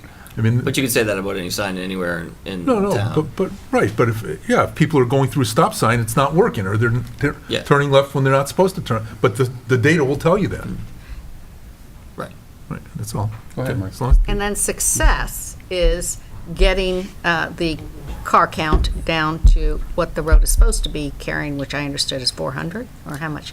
What's the average? I think that's kind of a subjective measure. I think that's something that we have to talk about. What, So we haven't made what a decision. constitutes- Yeah, what Okay. constitutes success. Thank you. Alex? One of the concerns that I've had about this is sort of the lack of urgency. Because one of the things that we're dealing with, again, is this is a matter of safety. Residents have told me that cars are speeding down that street. It's not made for heavy traffic volume. There's a lot of kids on there. I feel, and that was why we voted to try the signs, because there's one thing that we could get consensus on at that moment. I had voted for temporary closure, but it was, and I asked for this to be put on the agenda 3 weeks ago, and it's rather disappointing that the data is coming in exactly one day too late. You're going to meet tomorrow. I asked the town manager on Friday when I didn't see any information. I said, could you at least send us what you've got? I mean, because in a way, like, this isn't that deep. We just need to know how many cars are going in each direction. I mean, sort of where you go with that information is sort of a different question, but to sort of understand what's going on, I mean, that's really what we need to know. And I don't know why that couldn't have been provided to us, but town manager saw fit not to give it to us, despite my request. And unfortunately, that's hampering what we're trying to do right now, which is to address this issue now, not 2 weeks from now, not 4 weeks from now, while we have this public safety issue. So, and the problem I have, we passed this traffic calming policy, and then, because of, and now it's being used to say, well, no, we can't give you the information because, we're meeting a day too late. So I feel like we need to take action on this now. I would like to do it with all the traffic counts. What I've heard anecdotally is there's massive non-compliance. I mean, like, it's not even close. Which is sort of a different question. It was, if people aren't complying with those signs, we're breeding disrespect for the law. We're breeding non-compliance elsewhere. So that's a problem as well. So, like I said, to me, this is the time to take some action on this. And I guess maybe my question, Stephen, you didn't want to provide us the data. Can you at least give us a qualitative sense from what you've seen that whether there is massive non-compliance? Because I spoke to one resident who actually took the time to actually count cars. So, what they were saying was about half, we had half the volume or so, which again is, huge amounts of non-compliance. I don't know, are you willing to? First of all, I'd like to step right in the middle of this, because I was a pretty good piece of this puzzle also, as I responded back to your email too, and I think my feelings were we did not have conclusive data, and there was no sense in issuing partial data for consumption and digestion in this room. This board, about 5-6 weeks ago, whatever it was, set up a traffic calming policy based on the recommendations from Pioneer Valley Planning Commission. And immediately threw out the policy and implemented putting signs up. That was not a recommendation from the traffic calming. That was the select board just jumped in there and did it. And now, once again, we're wanting to knee-jerk on this. And I said, and I'm not saying anything I didn't tell Alex in the email. Does this select board want to have policies, or do we want to throw them out and forget about them? If we're not going to follow our policies, there's no sense in designing policy. Now, this particular policy was designed by Mr. Grant and Ms. Angelides. And we summarily now want to throw it out, and we want to blame everybody for what's not working right. Town manager is not setting up his meetings based on what our meetings are, what the anticipated needs are. He gave you the schedule. It was the middle of the week. We said what it was. They're collecting data. They're going to finish collecting data Friday. I mean, that status was already being taken by the time you made an email request. So it certainly wasn't anything the town manager decided, well, I'm going to play games with Alex. I'm going to go out there and say I'm doing this. He certainly said they were taking it for a solid week, and it was in that second week. Now, the data, you got raw data right now. I mean, whatever it is, but it hasn't been reviewed by anybody. Has it been consolidated at this point? Not that I'm aware of. Okay. So, I'm just... I hopefully, the intent of the meeting tomorrow was we'd get the data, and then the engineering team would consolidate it, so when we meet tomorrow, it's consolidated, and I'm hoping that. Now, this board has every right in the world to bypass its policies. Policies, you can throw them out. And if that's what we want to do is throw them out, well, why don't we just throw them all out and forget about it? And we'll never mention policy in here again, and we'll just freewheel and knee-jerk. Everything comes before us. You can obviously tell. I say if you set a policy, follow the policy. Even though it hurts, you may not like the timeline, and I think I told Mr. Grant, I said, if you don't like the policy, rewrite it. Put in specific timelines, put very, very close guidelines if that's what you want to do. But once you set a policy, let it follow. And so I'm going to let you go and let him answer you now, but I want to step in. This is not this gentleman's fault. Well, but we knew there's- 3 weeks ago we were going to have this meeting. No, we didn't. This item. He was here when I asked you to put it on the agenda, and here we are. It's a day too late. I mean, in the It is on the agenda. And the policy clearly never said, we did not set up a policy to fail. I mean, if somebody gets hit, are we going to say, well, geez, I'm glad, I'm glad this public safety concern, was not addressed, but, it was more important to follow what our reading of the policy, which is to elongate things. I That don't think statement. there's nothing in the policy that says that it's got to take this long. That statement could be used for anything, Mr. Grant, and you know that as well as I do. I know, you started off this meeting with a discussion about opioid addiction and a task force. If people are still addicted to opioids after the task force gets formed, is it the task force's failure? I mean, I appreciate what you're saying, Alex. That's why I've laid out a timeline as to, since the signs went up, what have we done?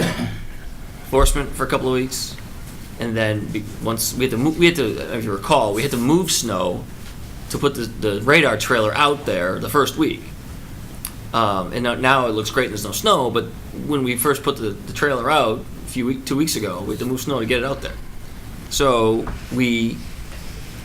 the question you asked, I think somewhat rhetorically,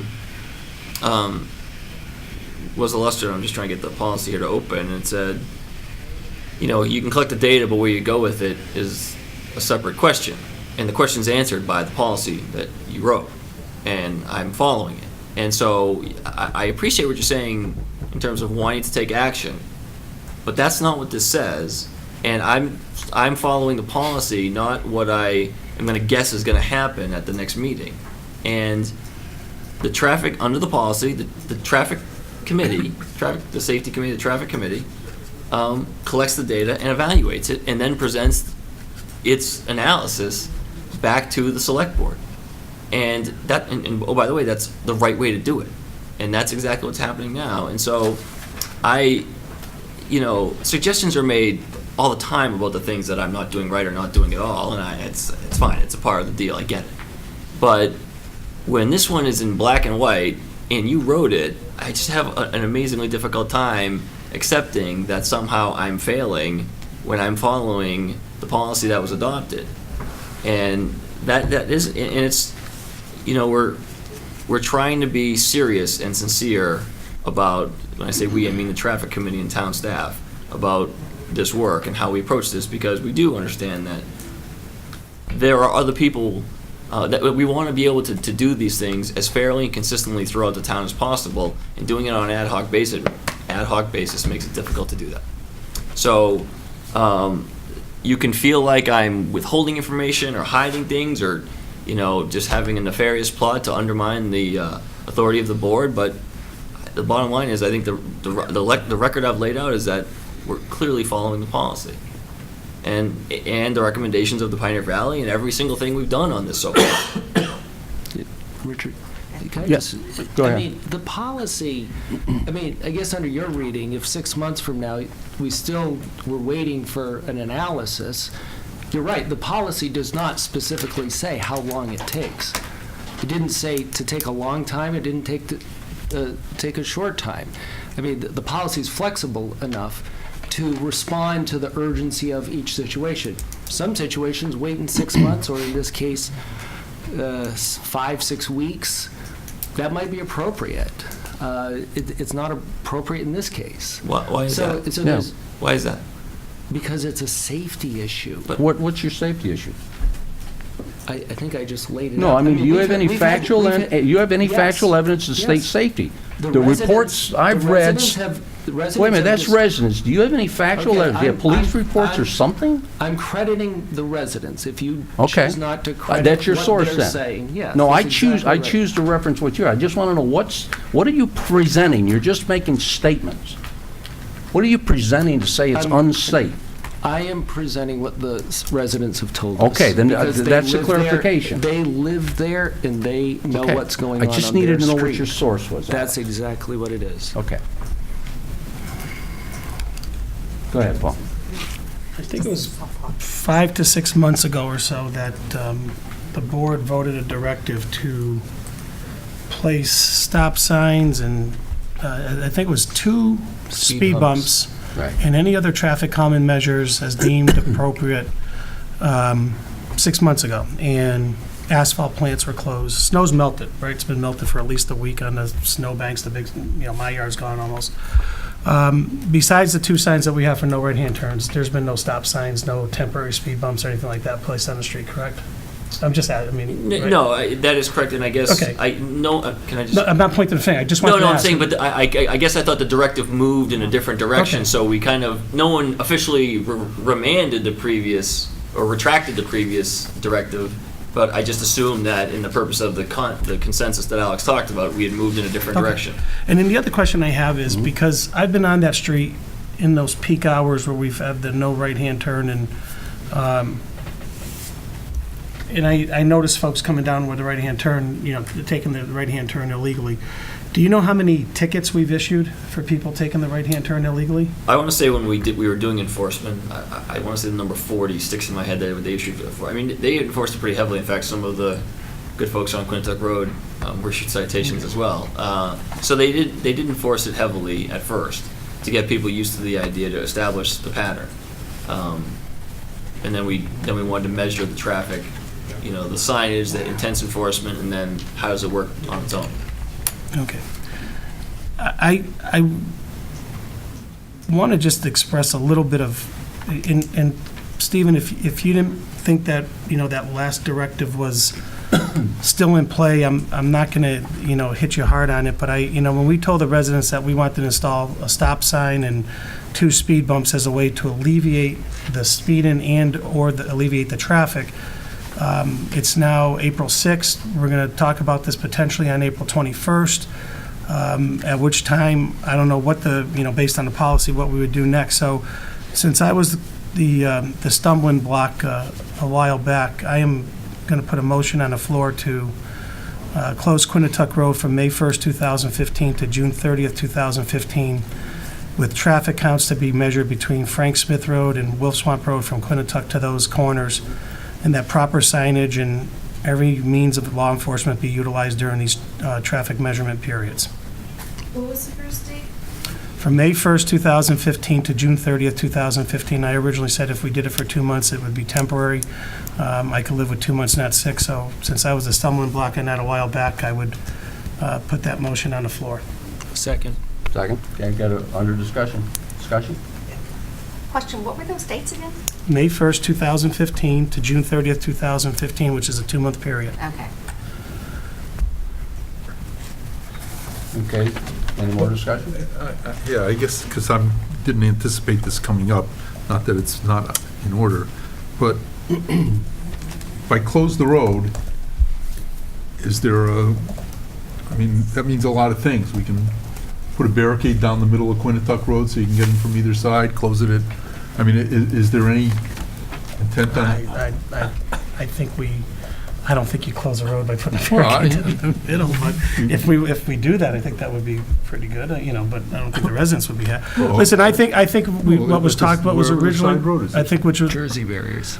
Okay, I will amend my motion that in the closing of the road, that Jersey barriers be set up between, on the corner of Frank Smith Road and Quintuck Road. I'm sorry, Wolf Swamp Road and Quintuck Road. Second. There we go. Yeah. I have a question. Yeah, go ahead, Marie.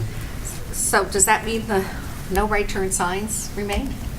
Is it going to be closed and no right, or I don't know what that sign says right now. So you can No, take in my motion, I put proper signage and every means of law enforcement be utilized during these traffic measurement periods. So I would assume that proper signage would mean that those signs would come down and no through traffic signs would go up. And this would mean that they're not going to do the speed humps or the signs. We're going to knee-jerk onto this next one without getting the traffic policy This is implemented? a temporary closure at the Wolf Swamp Bend? Correct. Do I hear this? That's what I said. That's what I said. No, yeah, the Wolf Swamp Bend. Oh, I thought you said Frank. No, not Frank, because Wolf Swamp is where you got the big curve. You that did say goes Frank, down. so you were. I originally said Frank Smith, but Okay, Wolf I said Swamp. Wolf Swamp. I corrected myself. Wolf Swamp? It's at the Wolf Wolf Swamp, Swamp. corner of Quinnetuck Road and Wolf Swamp Road. Quinnetuck and Wolf Swamp. With all other means not considered, so no more stop signs, no speed humps, and removal of the right turn signs. For a 2-month period. What would you anticipate to derive from this? I mean, I know the answer. I just wondering what mystic things you think are going to come from this. I don't You're have going to have one. zero traffic. That's the end of the road. That's why we have a traffic calming committee. It's supposed to lead us in that direction. But so we got a motion up and a second motion that says, well, once again, we're throwing our policy out. So I don't know why we have a policy. Seems irrelevant. Go ahead, Marie. I'm supporting the motion, and the reason I'm supporting the motion is for 2 reasons. One is that this is what was recommended by the Traffic Calming Committee, I think 6 months ago, and I follow what my professionals say, and back then I thought it was a good idea, and I think it still is a good idea. And I know people are always saying it's a slippery slope, everyone's going to ask about doing this, but I found some very interesting information. That was, this road was originally planned to be a dead-end road, and then the developer decided he wanted to sell a few more houses, and so the road is not a typical road. So for those 2 reasons, I'm going back to my original feeling, which is 6 months ago we should have done this. I'm very happy we have the policy in place. I think it is something that we needed to work on. I never thought this would be part of that policy because this has been sitting out there for so long and we've been chewing on this, and the traffic committee had already made a recommendation on it. So I know it looks like I voted in a policy and now I'm going against it. I'm sort of feeling that this was, I always thought this was going to be outside the policy because we've been working on this, from my understanding, for a year. This first time it had come was a year, and traffic counts and everything had begun a year ago. So that's why I'm going along with this It motion. doesn't seem like you're doing that. It's exactly what you're Exactly doing. what I'm doing. Okay, don't But let those are my anybody reasons. assume that you seem like you're doing this. But I'm sticking to my original feeling, which it should have been Right. closed under the recommendation of The town professionals, manager. well, go ahead, Mark. Yeah, I'm just astounded that we're not letting the interim policies take place. I think this is a terrible precedent, more importantly. So we close it for 2 months, and then what? We know the answer is going to be traffic went down, so does that mean, well, obviously it works, so therefore we should close it permanently with no consideration to what other impacts it has on the rest of the town? I think for the sake of doing what we already did and getting some data and doing some enforcement, we ought to let the current system run its course. And to jump to conclusions is a knee-jerk operation. I think, with all due respect to the residents of Quinnetuck who've been waiting and waiting and waiting and waiting, things are moving. At this point, though, we will get requests from every street in town to have their road closed. And if you think there's political pressure from 25 residents or 24 residents or whoever signed the original petition from Quinnetuck, wait till you get 50 residents or 60 residents or something in some of the other streets. And I don't think that's any way to run the town. I think this is an approach that we should not be taking. I'm going to vote against it. Well, I pretty well stated my opinion. I think it's I hate the word to use, unprofessional. I really won't mean it that way, but I think I can't understand a board that would put in a policy and purposely override it. This is not the first time. This is the second time we've overrode a policy that was developed for our community. I don't understand the board's direction. Obviously, I know the votes are there, and that's great. That's fine. Like Paul, you say, I get it. But the precedents that we've set in this room tonight, to me, is an embarrassment. That's all I can say. But Rich, at what point in time, and my only point of argument to what you're saying is, I understand where you're going, and the select board, by the way, violates policy all the time. Yeah. All I the say time. throw 'em out. We issue, 4 members of this board have voted for one-day liquor licenses, which is a violation of allowing alcohol on town property. Right. Bylaw violation, and Right. we vote for it. So Right. I understand policies are there, and they're great, and they're guidelines, as they like to say. But at what point in time, when you start talking about traffic calming measures, and now you're going to, again, at the end of the month, there's a meeting that says, okay, here's this. Okay, what's the plan? The plan is to maybe put up some temporary speed bumps and stop signs. If there was one right-hand turn onto Quinnetuck from Frank Smith or a left-hand turn from Wolf Swamp, then the traffic calming measure failed, if there was one. No, I don't think so, Paul. Because if it violated the law and it wasn't enforced, then it failed. But that becomes an enforcement issue, though, Paul. What we're doing, we're trying to implement traffic calming and try to find And we've had something- more than enough time to listen, snow was melted, like I said, and speed bumps could have been put out, stop sign could have been there. Snow just got off the ground last week, Paul, come on. Come on, Rich, that's. I mean, the asphalt plants have just opened. But I think our discussion like it doesn't need to be had anyway, so. As I've heard you say many times, you got the vote, so why don't we take a vote? All in favor? All opposed? Okay. That was the motion to amend? No. There was no amendment. There was. I amended myself. He amended himself. Okay, next new business, appoint tax title custodian. I'd like to make a motion. Go ahead. I move that we appoint Town Treasurer Collector Cheryl Cudnick, tax title custodian through June 30, 2016 pursuant to Mass General Law, Chapter 60, Section 77B. Second. Any discussion? All in favor? Aye. Aye. All opposed? Okay, board committees and appointments. We have one, and... I move to appoint John Bresnahan to a 3-year term expiring June 30th, 2015. There's something wrong with that, isn't there? To the Community Preservation Committee, yes. Yeah. Do we have a second? Second. Discussion? All in favor? Aye. Can I just ask one thing? Stephen, if you could have Debbie remind John to reapply, we did that at the last meeting, but just because his term expires in 3 months, to make him aware. We told him last meeting expires in 3 months, so. Okay. If you don't mind.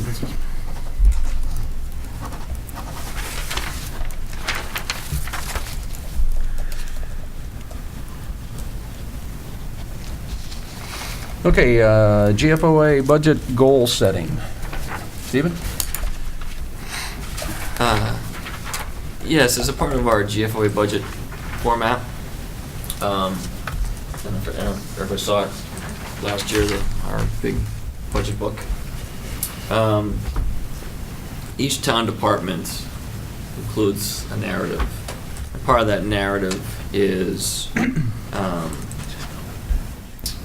goals, accomplishments, goals, organizational chart, mission statement, things like that. And last year, the select board town manager portion, I had some,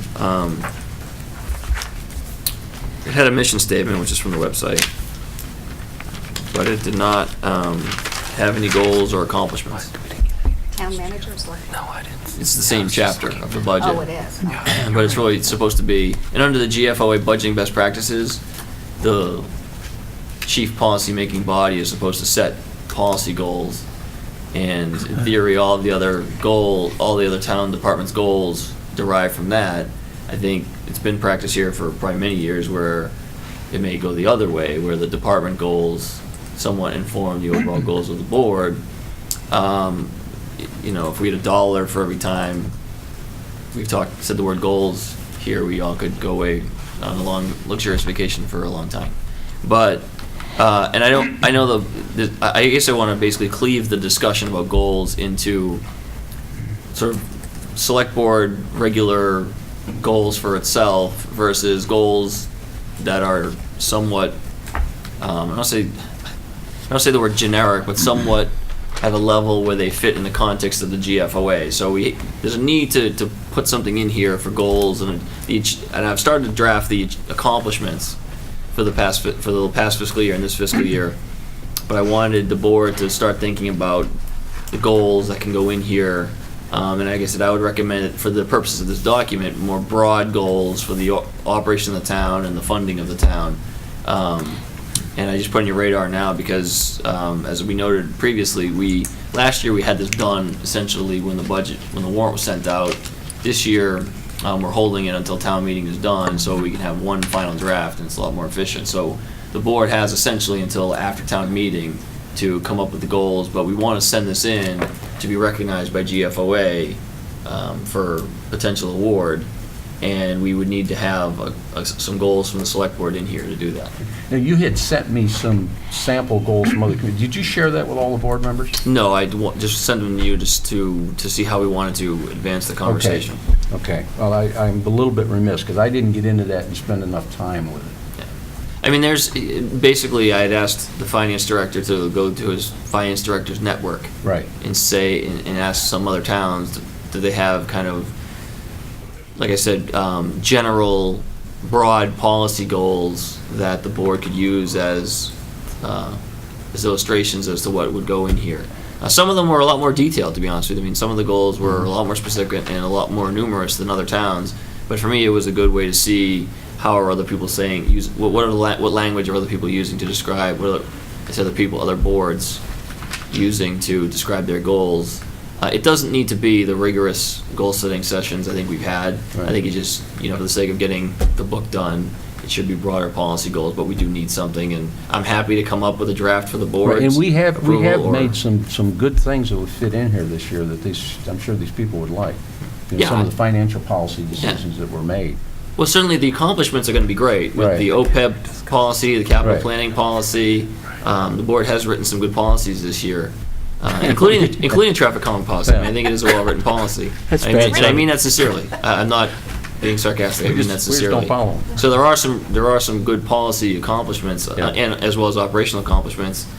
Like I said, I'm happy to take a stab at what I think, a draft of goals that would read well in the context of the GFOA budgeting best practices, but it is really select board, town manager goals. That would be a good start, though. I just wanted to throw it out to the board. I didn't want to do it unilaterally I would like to see it work. I'm hard. just one member of the board. I think it'll give something to start our gray matter on. He's got some goals that are being used at some of the other municipalities, broad range type goals that give a lot of flexibility to work with. I guess I'm a little unclear. What's the timeline on this, and what's the purpose behind the timeline? Because I heard something about an award and getting it into the book. Could you just, I didn't quite catch all that. And we've distributed this. This is in a draft form right now. The 2016 GFOA budget book is in draft form and will be until essentially after town meeting adjourns. When the budget and the capital plan are approved, and then this gets finalized showing the approved budget. So then this booklet going forward is going to be the approved final FY16 budget. Once we have it finally approved and printed, we will send it to GFOA. We'll submit it for recognition from the GFOA.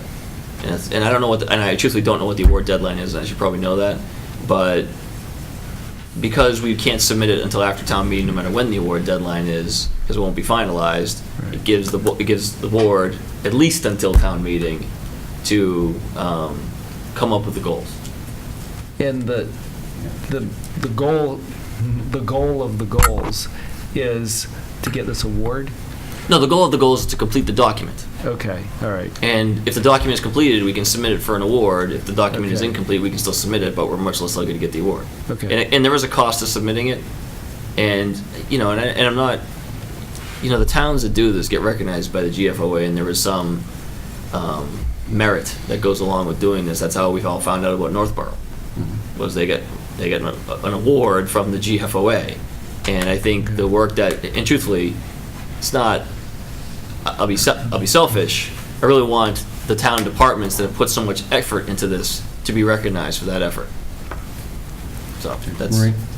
I think it's great, and again, policy and goals really move down throughout the organization. I think they're important. My recommendation is that, Richard, as chair, you sit down with them and bring a document to this board that we can start, playing with, but at least have something so we can move that project down the road, because I think it would be wonderful, and it would be to finally complete this project that I think this board and all the department heads and the town manager has really worked hard at, which is the GFOA, which is a phenomenal thing that the finance committee brought to us. So I would say maybe you two guys getting together.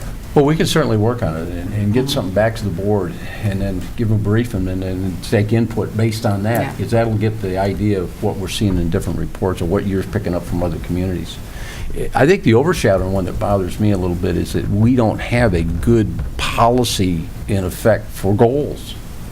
That, and we've never thought through, because I'm used, I don't know what Mark had and what you guys had in your business, but I'm used to having the goals that are established, that enabling legislation and checking down through, so everything you do positively is attached to the reason this community is here.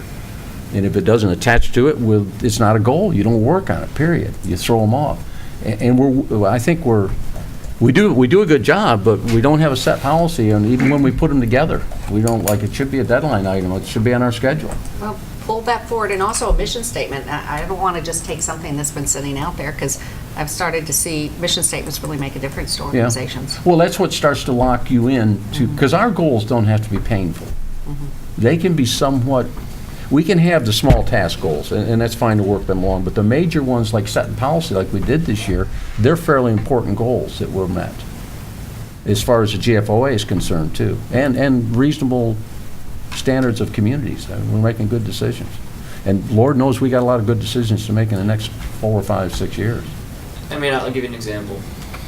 If the board had said last year, our goal is to increase funding for other post-employment benefits, then you would list that as an accomplishment. We'll list it as an accomplishment, but then you would have accomplished your goal by doing the OPEB policy. So there's things like that. And it can be, like I said, it can be make sure that, you know, operational budgets do not increase more than 2.5%, or, you know, I mean, Right. it can be, like I said, very generic things. Right. And not to say that the board can't delve deeper into that, but I quite frankly think with the challenges we've had coming to strong consensus on goals, perhaps this is a good first step to have some big picture goals we can put in here and see if we can develop some objectives that are a little more tailored after we do this. Can I say, what's it cost to submit it for the GFOA to review it? I think it may be like $1,000 or something like that. It was in the budget message. We put in there. Like, there is a cost to it, and we may choose not to. We did budget for it because, like I said, it's important. And the other thing is, if we're serious about the GFOA process, we won't really know how if we are truly doing best practices until they evaluate it and tell us where we're deficient. And actually, that's a great question, because now that we've had it for a couple of years, I'd really like feedback from you and department heads as to how you feel it's either a benefit or not a benefit, because it was adopted, you know, the Finance Committee had recommended because of other communities that have done it. It doesn't mean that it's the best thing for every community, so I really would be interested in what the department heads and you feel and the CFO feel. Has it been a betterment for the process? Has it been a detriment to the process, or is it kind of a neutral? Has it been, bless you, has it been a neutral kind of thing?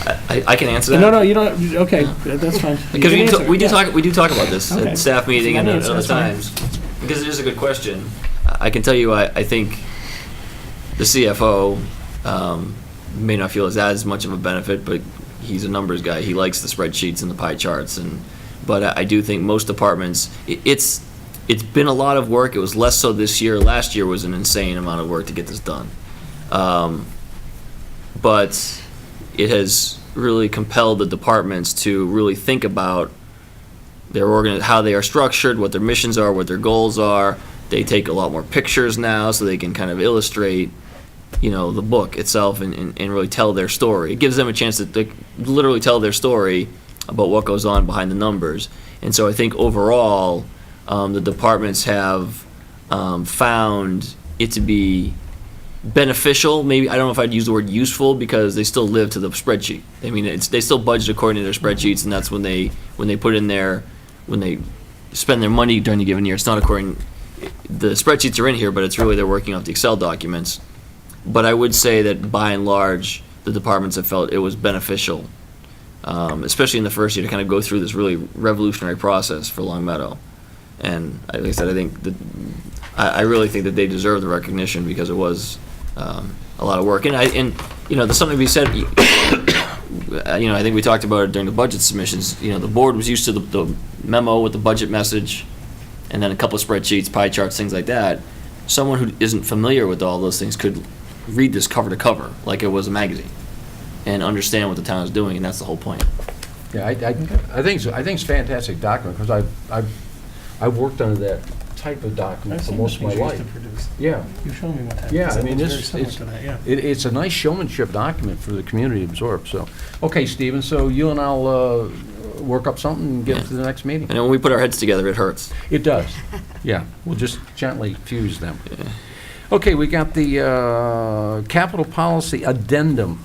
This is just, I don't know if you get, yeah, everybody got a copy. This was something that we thought we got in the thing. It was recommended back when we passed the policy, but it didn't get in there, so we didn't approve it.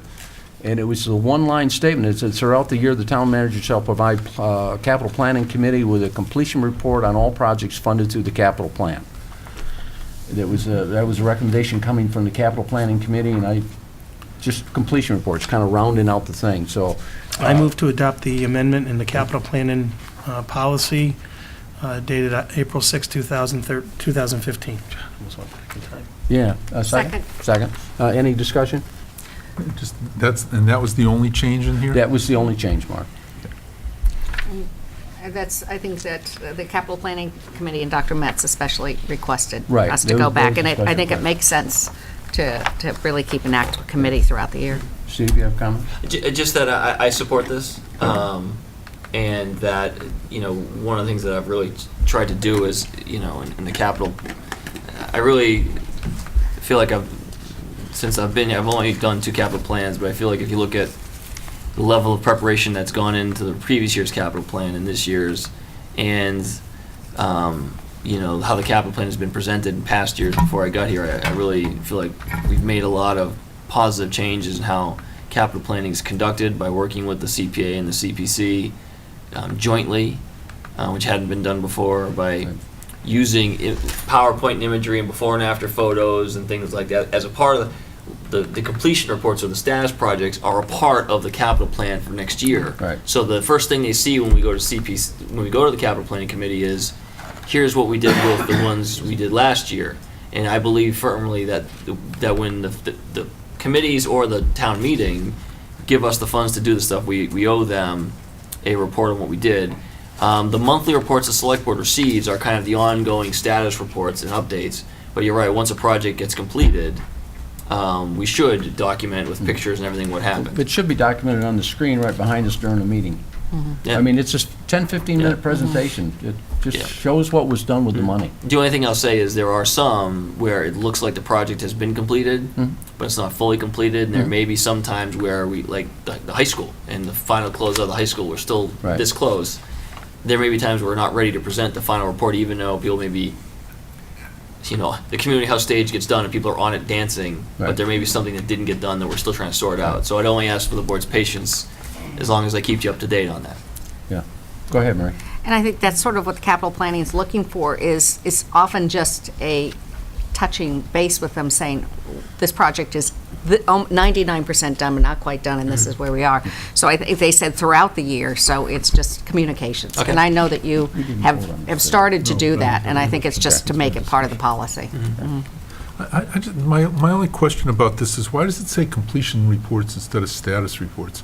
Because we used to get, it was simply a spreadsheet for every capital project. How much had been expended year to date, how much was left, how much we anticipated the final.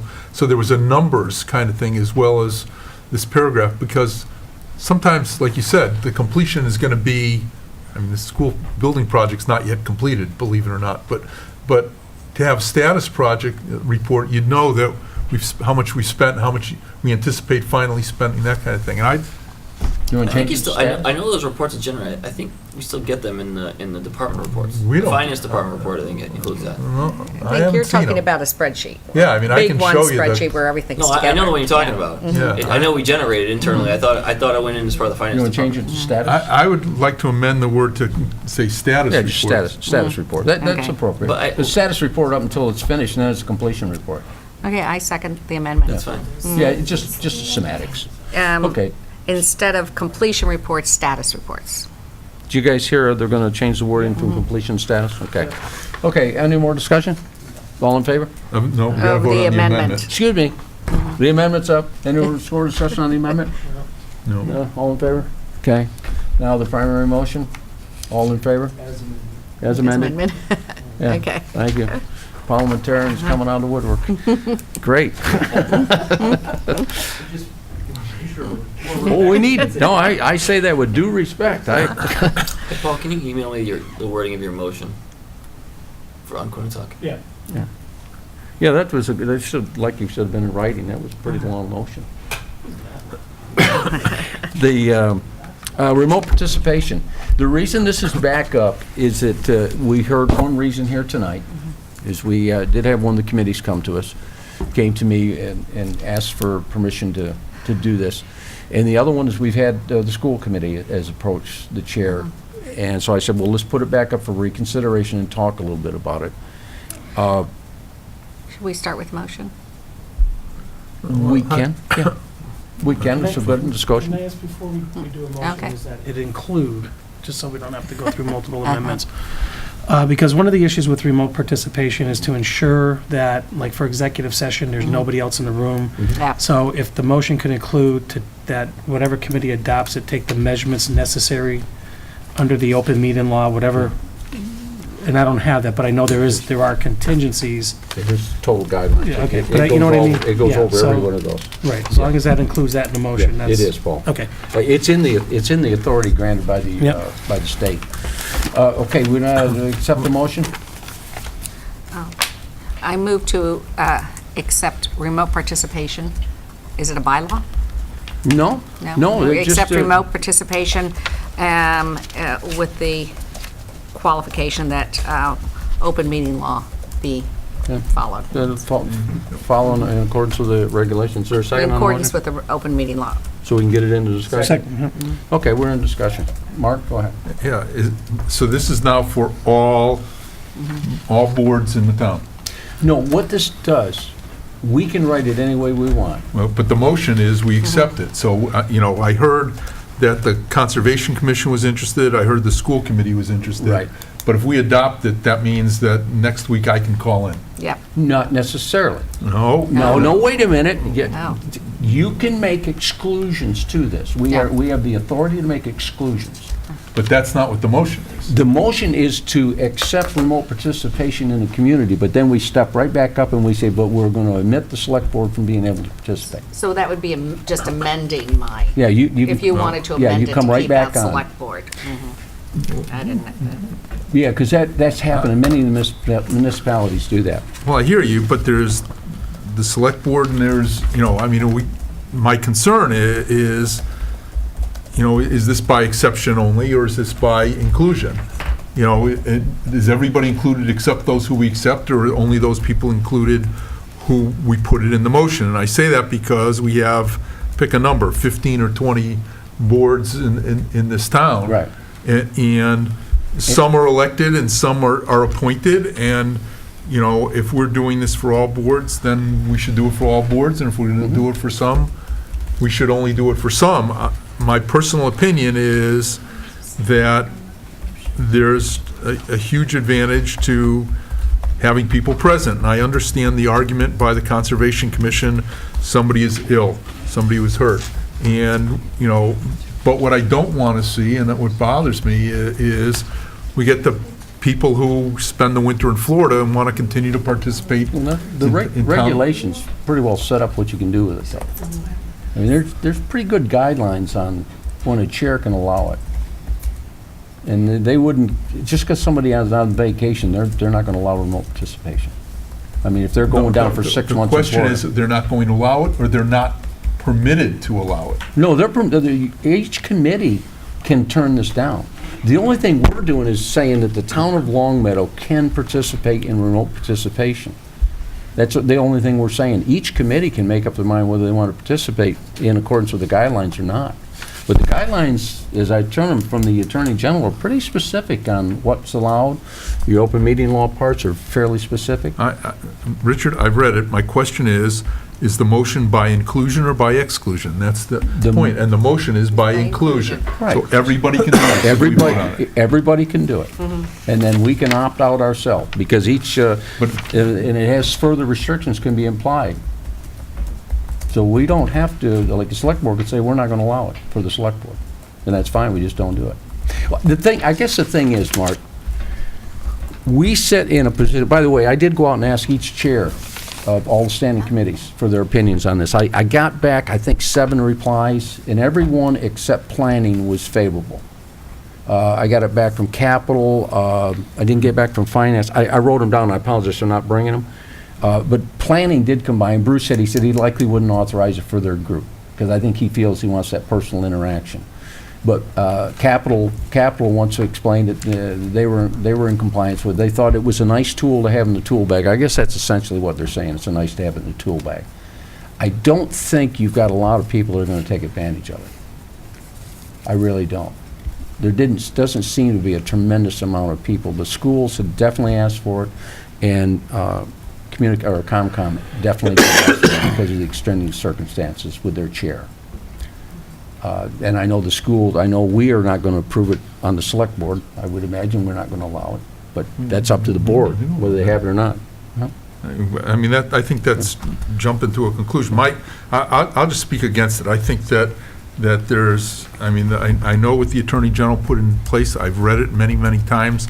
I understand it. I think that there are, and it's a good law. It does give some protection so that people have to have the materials in place. I just think that enforcement is going to be very difficult to say, was every document made available to the people remotely participating in the proper form? I think that's one of the reasons the Planning Commission's not doing it, because an 8.5 by 11 piece of paper that you can email isn't the same as having a set of blueprints. And so I can understand their concern, but I'm concerned about literally the part-time participants. I think people should be making a commitment to participate in the committees in this town and then fulfill those commitments. And I guess, Alex, you had a comment? Well, I guess I have 2 points.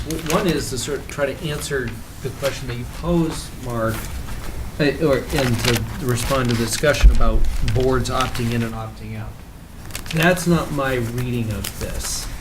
My reading of it is that once we adopt this, it applies to everybody in town. That's my reading. And then however, the trigger for allowing it is on a case-by-case basis. The chair has to determine that one of these particular criteria are met. I think that's the way it works. If you look at section 5, it says, if remote participation has been adopted in accordance with this regulation, a member of a public body shall be permitted. That gives you the right to participate remotely if one of those factors is present. So I don't think I don't think this board could opt out on a whole-scale basis. The chair could decide, well, you know what, it's not an emergency, or, Mark's not ill enough, in this particular case. But I don't think you'd be able to do that. But to respond to your other point, Mark, about how frequent this would be, I share your point about, I think we should get together. I think everybody should get together to the extent possible. I will say from personal experience of trying to participate remotely by phone, like from here to Boston, anybody who has to do it doesn't want to do it. If they had a choice, I mean, it's horrible having to listen to a bunch of talking over a phone and trying to figure out when you can talk, and you're not sure what document they're talking about when you're listening in. I can't imagine there would be a huge, appetite to do it unless somebody truly couldn't be there. I mean, like, the example I would give is last year when we were involved in all those negotiations with MGM, and I was up in Quebec on vacation. I raised the question because it looked like there was an important decision that might have to be made, and I wanted to participate in that because it was so important. To me, that would be the situation. Or what the Conservation Committee said, somebody's just laid up and can't do it. Right. But one of the issues here says geographic distance, and I got to tell you, to me that says snowbird. That's probably, you're right. And that's all it is. And you know, I'm truly concerned that you don't get the same perspective at a geographic distance. And I can understand, you know, I'm on a business trip and I just can't be at this meeting, but, Right. you know, there's a lot to be said for people who are calling in to vote when they may not have participated in the discussion in an earlier meeting or whatever it is. I think it's a great concept in theory, but in practice, I have concerns. Go ahead, Mary. I'd like to see us give it a try and see if we really see the abuse that you're suggesting. The time I've been on the board, there are 2 instances where I think it was really important, and we didn't have that tool in the box. And one was when we had the casino mitigation, and we had to vote on certain steps that we were taking, and that were time limited, and we really were under the gun in getting it done. And that, I think, at least one point was almost going to cut Alex out of the conversation, and it was one which we had to be very inclusive in. The other is when we go back to the 2011 storm, and we're all scattered. It's hard to pull together because we're in the middle of an actual emergency.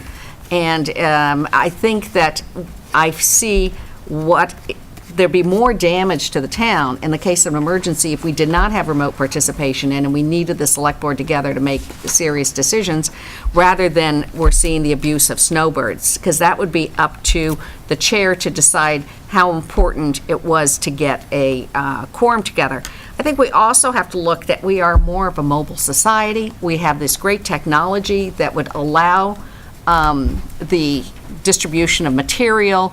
And I know it's now a little clumsy, but it is possible to use the technology for us to all confer together.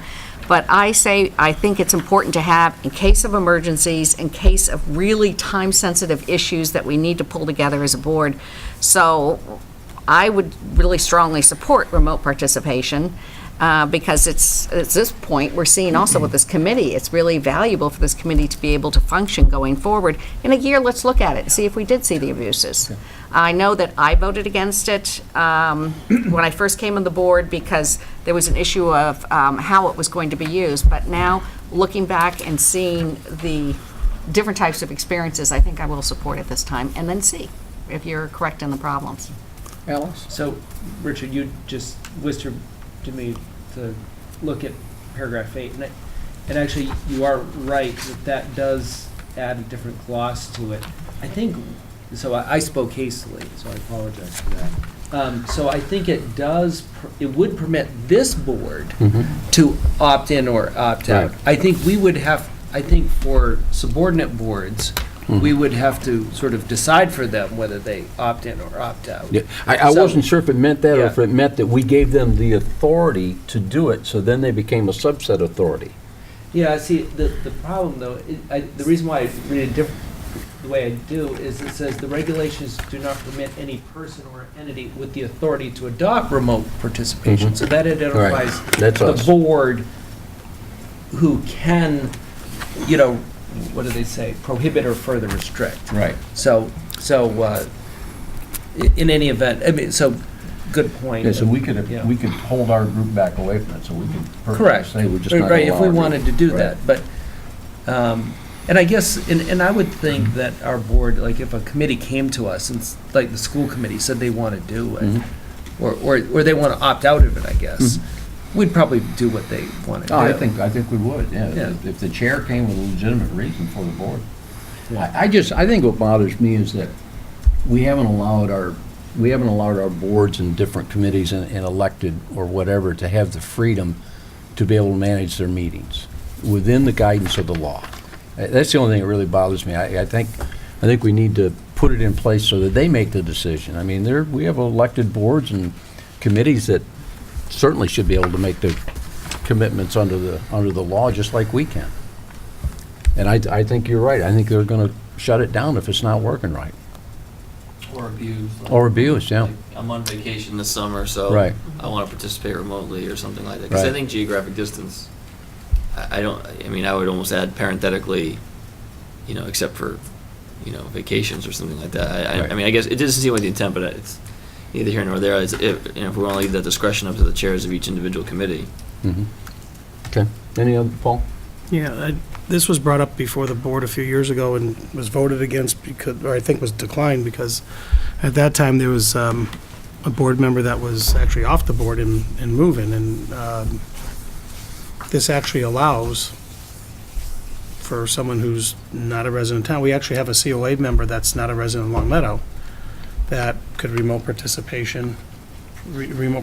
from wherever, and quite frankly, over the last few years, we've had meetings that I couldn't attend, and so, we get a thing saying, who can attend the meeting on whatever date? And I would respond, I'm working or whatever, and the meetings went on. There's a reason why they go on. You have a quorum. There's a reason why there's 5 members. When the select board was 3 members, as long as there's a quorum. And I haven't heard of one committee that hasn't been able to do their business because they haven't been able to use remote participation. And I understand there's special situations, as Mr. Bresnahan explained today.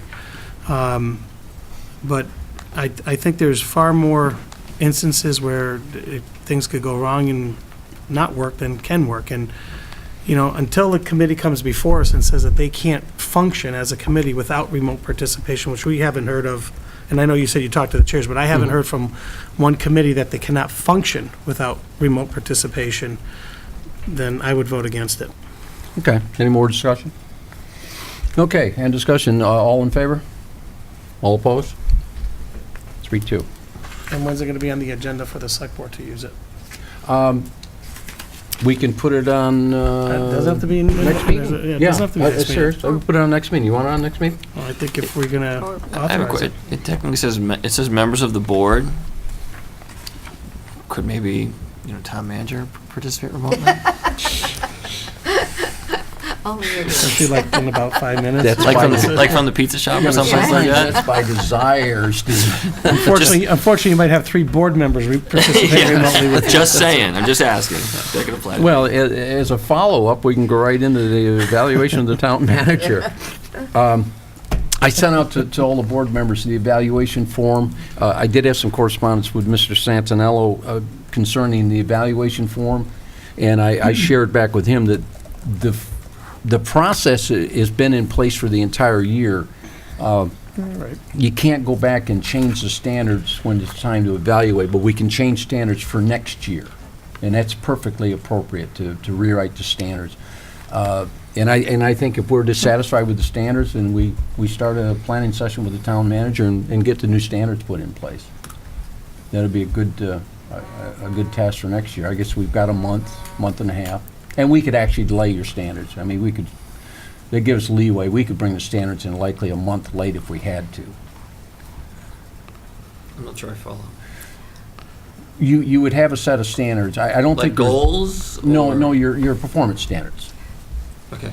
I don't think there would be anything wrong with modifying them as long as we didn't get too far into your performance year. Okay. Would you think there'd be anything if we had them done within the first month of the performance year? I don't know what the laws are. I don't know what your laws are or your bylaws are or your policies are. Just says in advance of the fiscal year. Yeah, but I mean for changing them throughout the year. I don't know what Erica's got set up for other positions in town. I have a separate contract. Yeah, because usually there's a pretty good grace period of a couple of months when you adjust and get everything set, so. But that was. The thing is, my contract calls for an evaluation prior to the start of the fiscal year. Right, and we're on track to meet that. And this is, by the way, this is the same timetable that we were using last year. It's the same timetable. Yes, Marie? Translation. So we have these categories. Is it 5 or 6? There's 10. 10. Okay, the 10 categories. And each category you're saying is a standard? Yeah, each one of those 10 items is a standard. It's a standard. Yeah. And so, so would there be a line of what because I guess I'll talk to you offline and trying to understand the concept of standards. Because standards, goals, and I know this is what we're looking to evaluate, but I don't know what the gold standard is. It's just Well, the sort of goals is a different The goals, thing. I'm That's sorry, a the different platinum thing, though. standard. This is just performance standards here. Okay. And, we've got 10 of them, service and support select board budget preparation, and it briefly tells you what we're after, and it's Okay. it's our thing to, call Stephen up, ask for input back from him, and, I mean, we've had, it'd be hard to go back and gather all the reports that come out, but we get these town manager reports every couple of weeks, which shows what's been going on for the 2-week period. So there's a lot of information flow. I get it. And Okay. I also asked in the email to make your recommendations for a compensation package. So at the same time. And was there a date? Yeah, I think we're going May 1st due in, and May I 1st, believe, if I'm okay. not mistaken, we said we'd have a May 6th, is it? May 6th meeting? Is that our first meeting in May? Okay. Thank you. Must be the 4th. 4th, May Yeah, 4th? yeah. We'll put a discussion, we'll start the discussion at that time. So we can talk. Well, what is it, Steve? Well, are we using the same form or not? Yeah. Okay. I don't think we can't change the form right now for this last year. Right, because it is a look back. Right, it is a look back. You've been working under those standards, and now and I guess in the next week or 2 weeks, I guess board members, you're gonna have to kind of share your feelings with me on whether we want to put together a working group to modify the standards for next year. What do you want to do? Okay? I understand now, thank you. Yeah. And then we'll award, or give you the standards and go with it next year. Subcommittee reports, is there any? Yeah, I have a subcommittee report from the Finance Subcommittee. The Finance Subcommittee's met and come up with a couple of things. One is a proposal for long-term capital funding. This is just one for everybody, that I would like to have everybody just take this. I'm going to give a quick overview, and then hopefully we can they're all the same. So No, there's one missing. Oh, But that's okay. I don't. which one's, I'm sorry, Oh, you've got I it. just have this. Oh, I just got the Yeah, secret there's two document. sides. Oh, there's two sides. Okay. Okay. You still missing one, Paul? There's a completed one. There you go. You got one. Okay, too, sorry, sir? it's two sides. Yes. Okay. So- No, we're good. We're good. We're good. Okay. So what it is a proposal for funding long-term, large capital projects that, pardon me, flies in the face of our current capital policy, but nevertheless would have a proposal that would potentially fund things like, or partially fund things like DPW facility or adult center, something like that, without having to have a debt exclusion override, or as large a debt exclusion override. We'd like to propose, Paul and I'd like to propose that this be discussed in more depth at our next meeting and then voted on at the, or for consideration, and we could either vote then or vote the following. The quick summary is that for each year, it appropriates a portion of the capital expenditures toward debt rather than toward actual capital, that debt then accumulating to where, we have a couple $100,000 a year that can go toward long-term projects. Anyway, it's a proposal, nothing more than that, but something that we'd like to have the group consider, and we'll discuss this at the next meeting. You'd be so. prepared to make a presentation at that meeting then? Sure. Okay.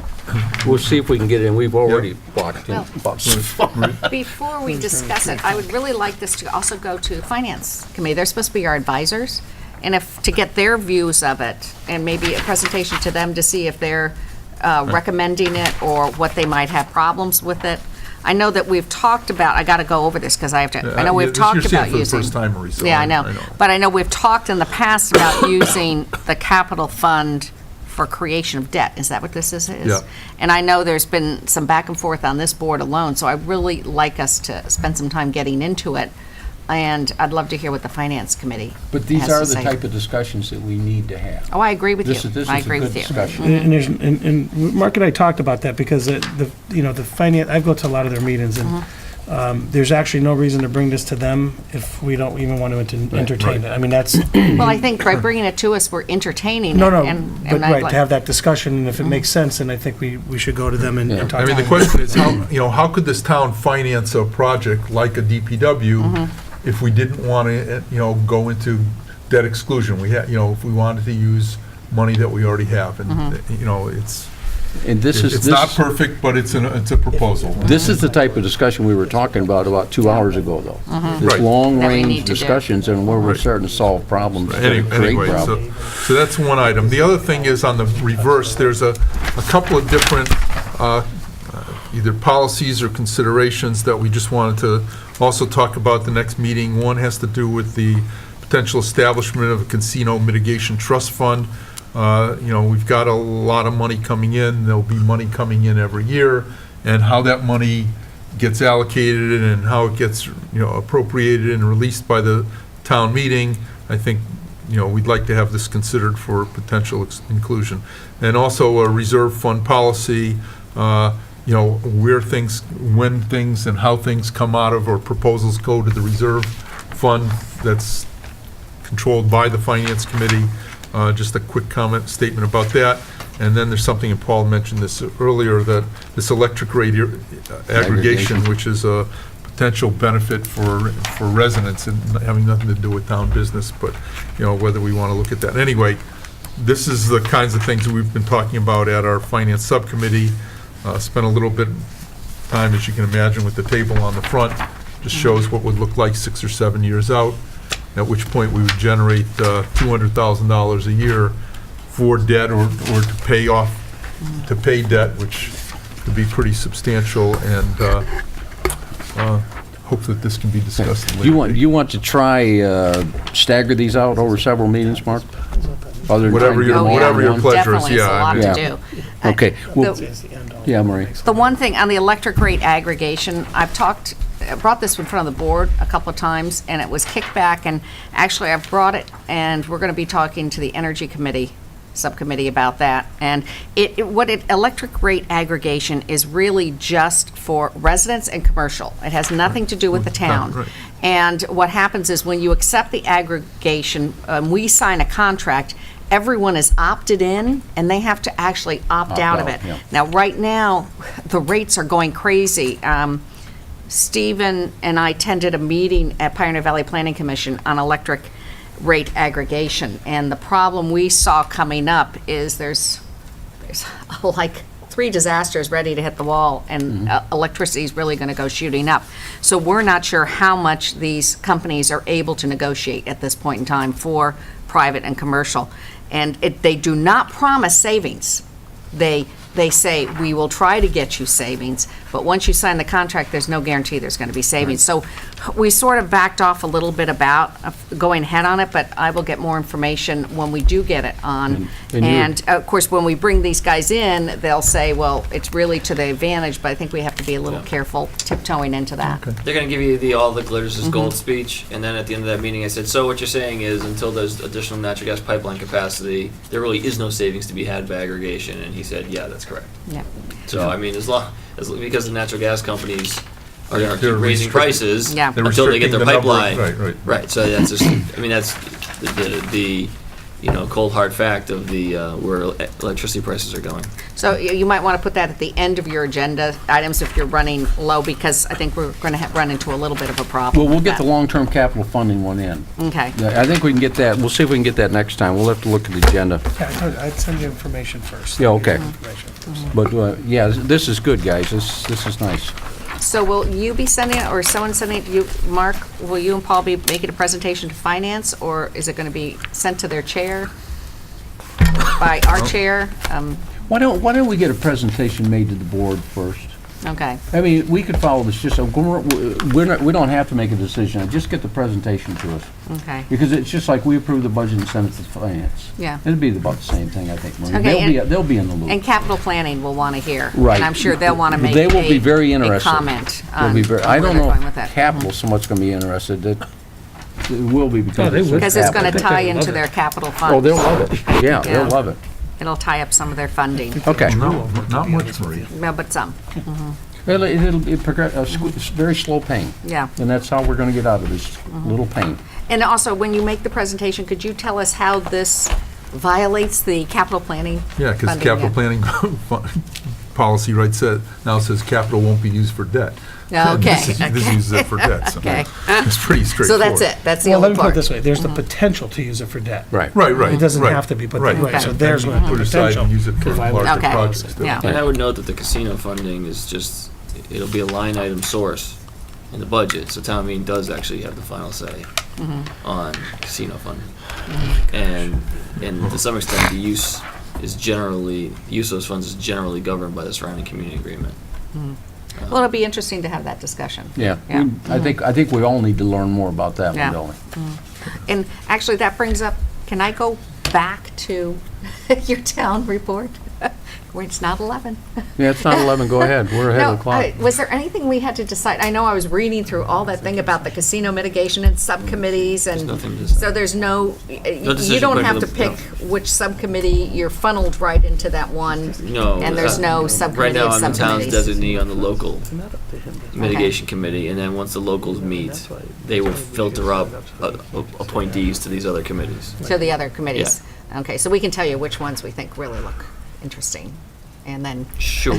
Okay. Yeah, and I could share with you, Steve and I had a discussion offline where we talked about the casino mitigation. With the money starting to come in, and it was especially brought to light when you had the meeting with the ombudsman, talking about the possible involvement that there will be in the mitigation as years go out for the next 15 years. And the question was brought up, was this a time when you would use some of those funds to bring in a person in his organization that would be funded for the next 15 years that could help provide the glue that keeps this thing rolling? Because, immediately brought up, said, okay, what happens if a town manager 5 years leaves and there's nobody up to speed on this whole mitigation thing? And even a select board member, we're not good people to have in that process. And we did have a small discussion. We even talked about, do we go legal counsel as that third rep? Brandon was To fabulous. set them up for, as part of the retainer, to have that third party in there. Because they don't know where it's going yet, do they, Stephen? No, and that's, I said to Richard was I can see that could be a viable alternative, Yeah. but we just don't know enough now to say that it's needed. And rather than start spending money on Right. consultancy or a new person, let's figure out what it's gonna be. Right. Maureen?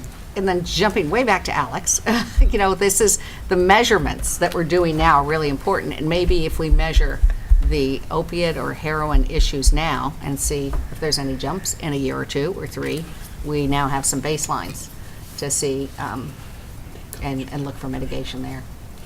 So measuring, I'm sure, is what the department's really working on now. I want to mention one piece of correspondence we had in here, this Glen Meadow letter. This will be coming on the agendas. It was in our correspondence. It's not up yet, but we'll be Which one bringing. is that? Glen Meadow. The Glen Meadow correspondence, that's going to be an agenda item that'll be coming back before the board. It was going to be next meeting, but I think maybe we'll stretch it one more down the road. So, yes. I guess I'll do 2 quick lines on the subcommittees. Operations Subcommittee is looking at complete streets, and we'll be bringing that to you. And that is a federal program that's also a local program that towns adopt. And then the Energy Committee is looking to have, DPW is going to look at the schools and what lights we can be turning off. Now that they have changed all their lights, we're going back to see if there are any exterior lights that can be taken down and sort of bring down the usage. So that should be happening in the next few weeks. Yeah, and there's another thing, too. I was just down the Home and Garden Show, and I signed up for another energy audit on my home. I don't know if everybody's aware out there that you can bring in the energy audit people for free to have them do an energy audit in your home. And they come in and give you a lot of free light bulbs, and now they're giving out LEDs. It's $45 a pop. Yeah, $4 to $5 a pop. It's an unbelievable opportunity, and it is absolutely free. Oh. They do the whole analysis, and then they'll tell you what work needs to be done in your house, and they'll tell you how much the state's going to put in at doing the work. It's a fantastic opportunity. Literally, if you had a home with 300 light bulbs in it, they'll come in and change every one that's eligible for free. Now, I've been converted to compact fluorescent for the last 4 or 5 years, and now they're all of a sudden spinning and going into LEDs. So great. anything you can save. Anyway, folks might want to think about this. There's a lot of nice services available. Okay, can we have a motion to go into executive session? Motion to go into executive session with the possibilities of reopening? No, no Okay, possibility of just reopening. No possibility of reopening. I so move. Second. Okay, all in favor? Oh, it's got to be a vote, personal Roll vote. call. Roll call vote. Well, should we state the purpose? Yes, you have to. Yeah, I saw, it was written. Yeah, it was written. Yeah. To discuss strategies with respect to collective bargaining or litigation if an open meeting may have detrimental effects. So we're going in for, Stephen, I guess it's union, collective bargain? Yes. Okay. Ms. Angelides? Yes. Mr. Gold? Yes. Mr. Foster? Yes. Mr. Santinello? Yes. Mr. Grant? Yes. Good evening, ladies and gentlemen. We'll see you in a couple of weeks.